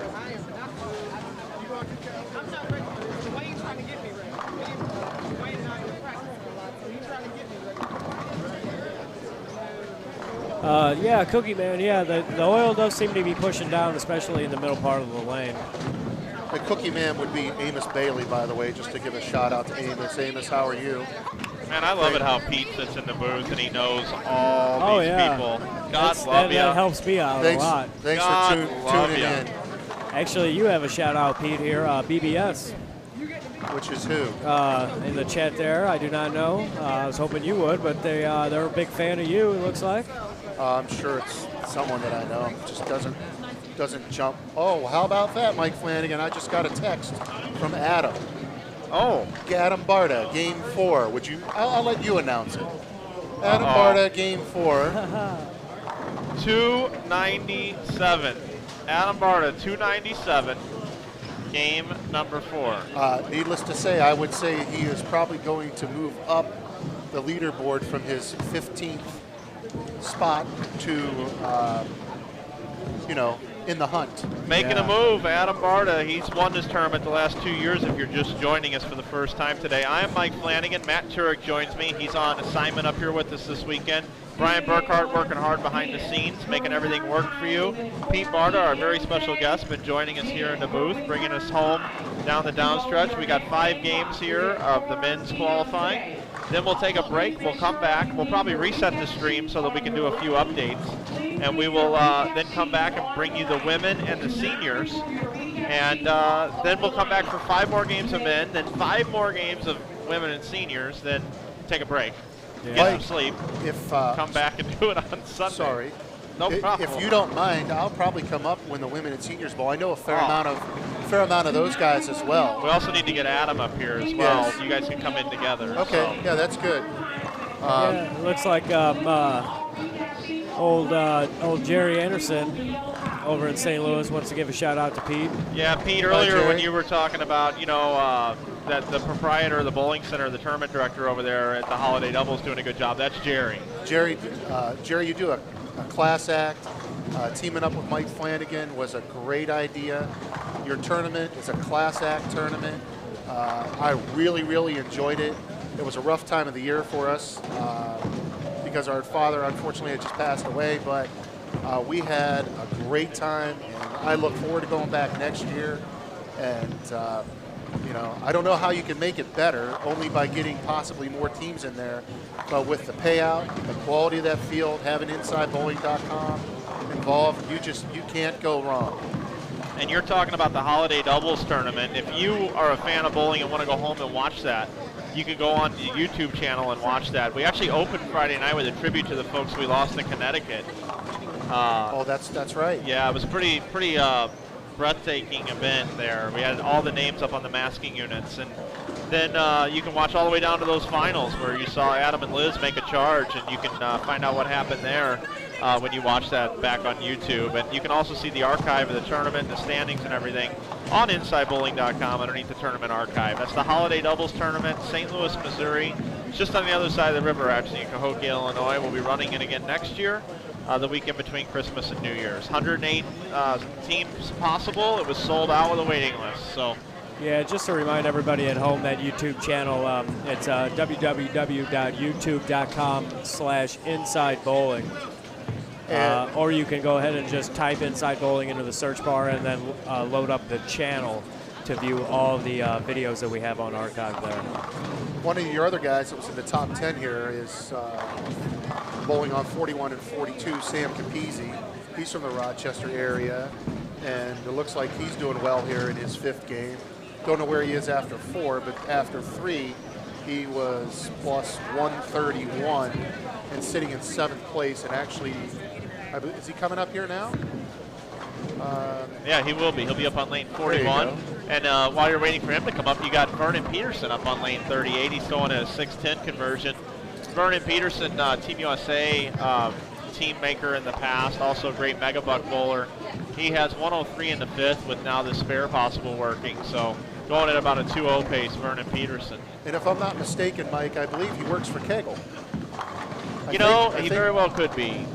I was talking to him last night, and he moved to Florida to work for Kegel. He'd be a good one to talk to. Yeah, I've never met Vernon before. I just have seen Vernon bowl. I'm going to introduce you to him. Hey, Vernon, I'm going to have Mike talk to you for a minute if you don't mind. Vernon Peterson, Mike Flanagan. Hi, Vernon. Heard a lot of good things. Do you work at Kegel now? Okay. Oops, sorry.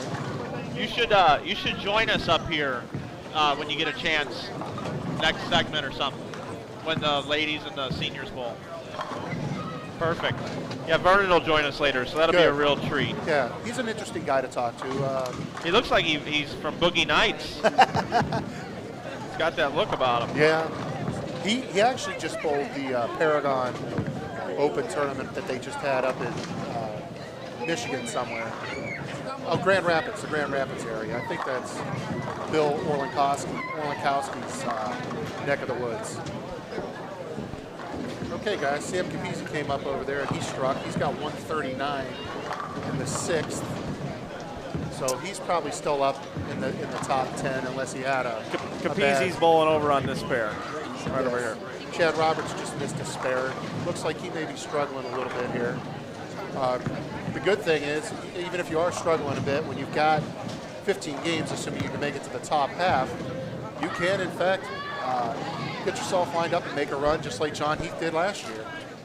Just goes to show you, and for those of you young bowlers that are out there, never give up. And if you're one to give up, you probably need to consider taking up another sport, because in this game, you can just get tortured by the lanes, and you just have to learn and work your way through it and let the chips fall where they fall. It's okay to get frustrated, but you got to let it go. And you can make a charge just like John Heath did last year when he set the house record, 877. He shot 277, 300, 300 after being the last guy to make the cut to make it to the step ladder. And Vernon Peterson coming up on lane 37. He was up in the top 10 as well. And he just went Brooklyn and got a 6 count.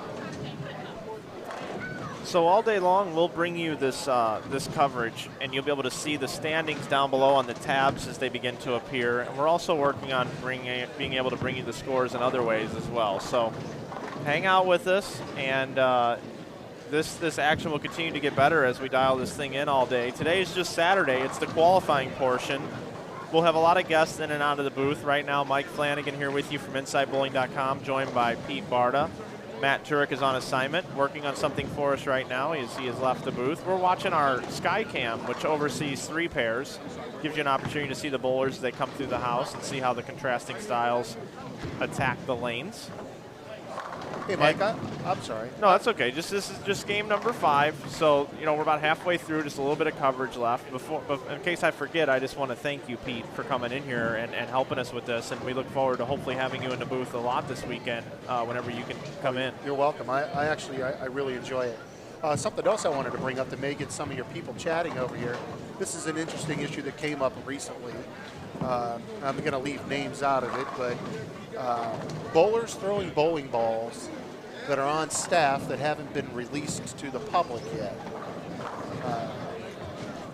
Unfortunately, in this day and age, there are a lot of bowlers, this is just my personal opinion, by the way, that don't put in the time and practice and as a consequence aren't as good as they could be. Claim that some of these other bowlers that have access to equipment that they don't have access to, that the equipment makes the difference. And I couldn't disagree with that more. It's the bowling. You still have to roll the ball. You still have to adjust to the lanes and things like that. I'm just curious what some of the people out there think about that. Do you think it's the ball? Do you think it's the bowler? Is it a coincidence that some of these guys are always at the top, or is it because they go out and work on their game and they practice and they bowl on hard shots? I'm a big believer that it's the latter, that it's because these guys get out there and work. They work jobs. They practice like crazy. They bowl on tough conditions. It's not the bowling ball. The bowling ball is just a way to get the, I'm sorry, Matt, one second. A way for the ball companies to rightfully get their product out in front of people so they got an idea what it's going to do before they buy it. It's actually a smart thing for the ball companies to do that. They get to see some of the top guys out there throw equipment that's going to be coming out, and it's kind of like getting to see a new car before it comes out on the market. Now, you don't necessarily get to drive it, or in this case, throw it, but at least you get to see it, and you can talk to the person that's throwing it, find out how they got it drilled, what they like about it, what they don't like about it, and take it from there. I know one of the new ones that came out that's a big hit in our area, and Adam's been throwing it a lot, is the First Blood, which is a hammer ball, and I'm not really familiar with a lot of the names of the bowling balls. But they're coming out all the time, and guys are throwing them. And some people unfortunately think it's the ball when it's not. What you need to do is get out there and work on your game, learn how to play in, learn how to play out. Go after people have been bowling on them all day, and see what you can do when 50 people bowled in front of you and you have no idea where they were throwing the ball on the lanes. And see what you can do. You might learn something. Again, Chad Roberts coming up on lane 37. They're getting near the end of their 5th game. And Ted Pritt's coming up. Looks like Ted has a string over there on lane 43. Yeah, we're actually watching Ronnie Sparks' pair right now here on our screen on lanes 47 and 48. I see 207, 278 out of the first 2 bowlers. Eric Traylor bowling on that pair as well. I think I'm just going to run down there and try to get a score update real quick and find out who bowled those games. Okay. I think Eric's up. Oh, no, that's the other guy. Looks like Eric is shooting 240-something this game. 245 maybe? So again, Sam Capizzi here coming up on lane 41. Looks like he has a 279 pace going. And he just struck again in the 9th frame. So he's got 169. No, he's on a 259 pace. He's got 169 in the 7th. Brian Wallachek up to the right of him, and it looks like Brian, unfortunately, is struggling here. He has, I think, 3 splits in a row. He just kind of went through the face and struck. So it looks like Brian's struggling this game. Vernon Peterson on lane 37.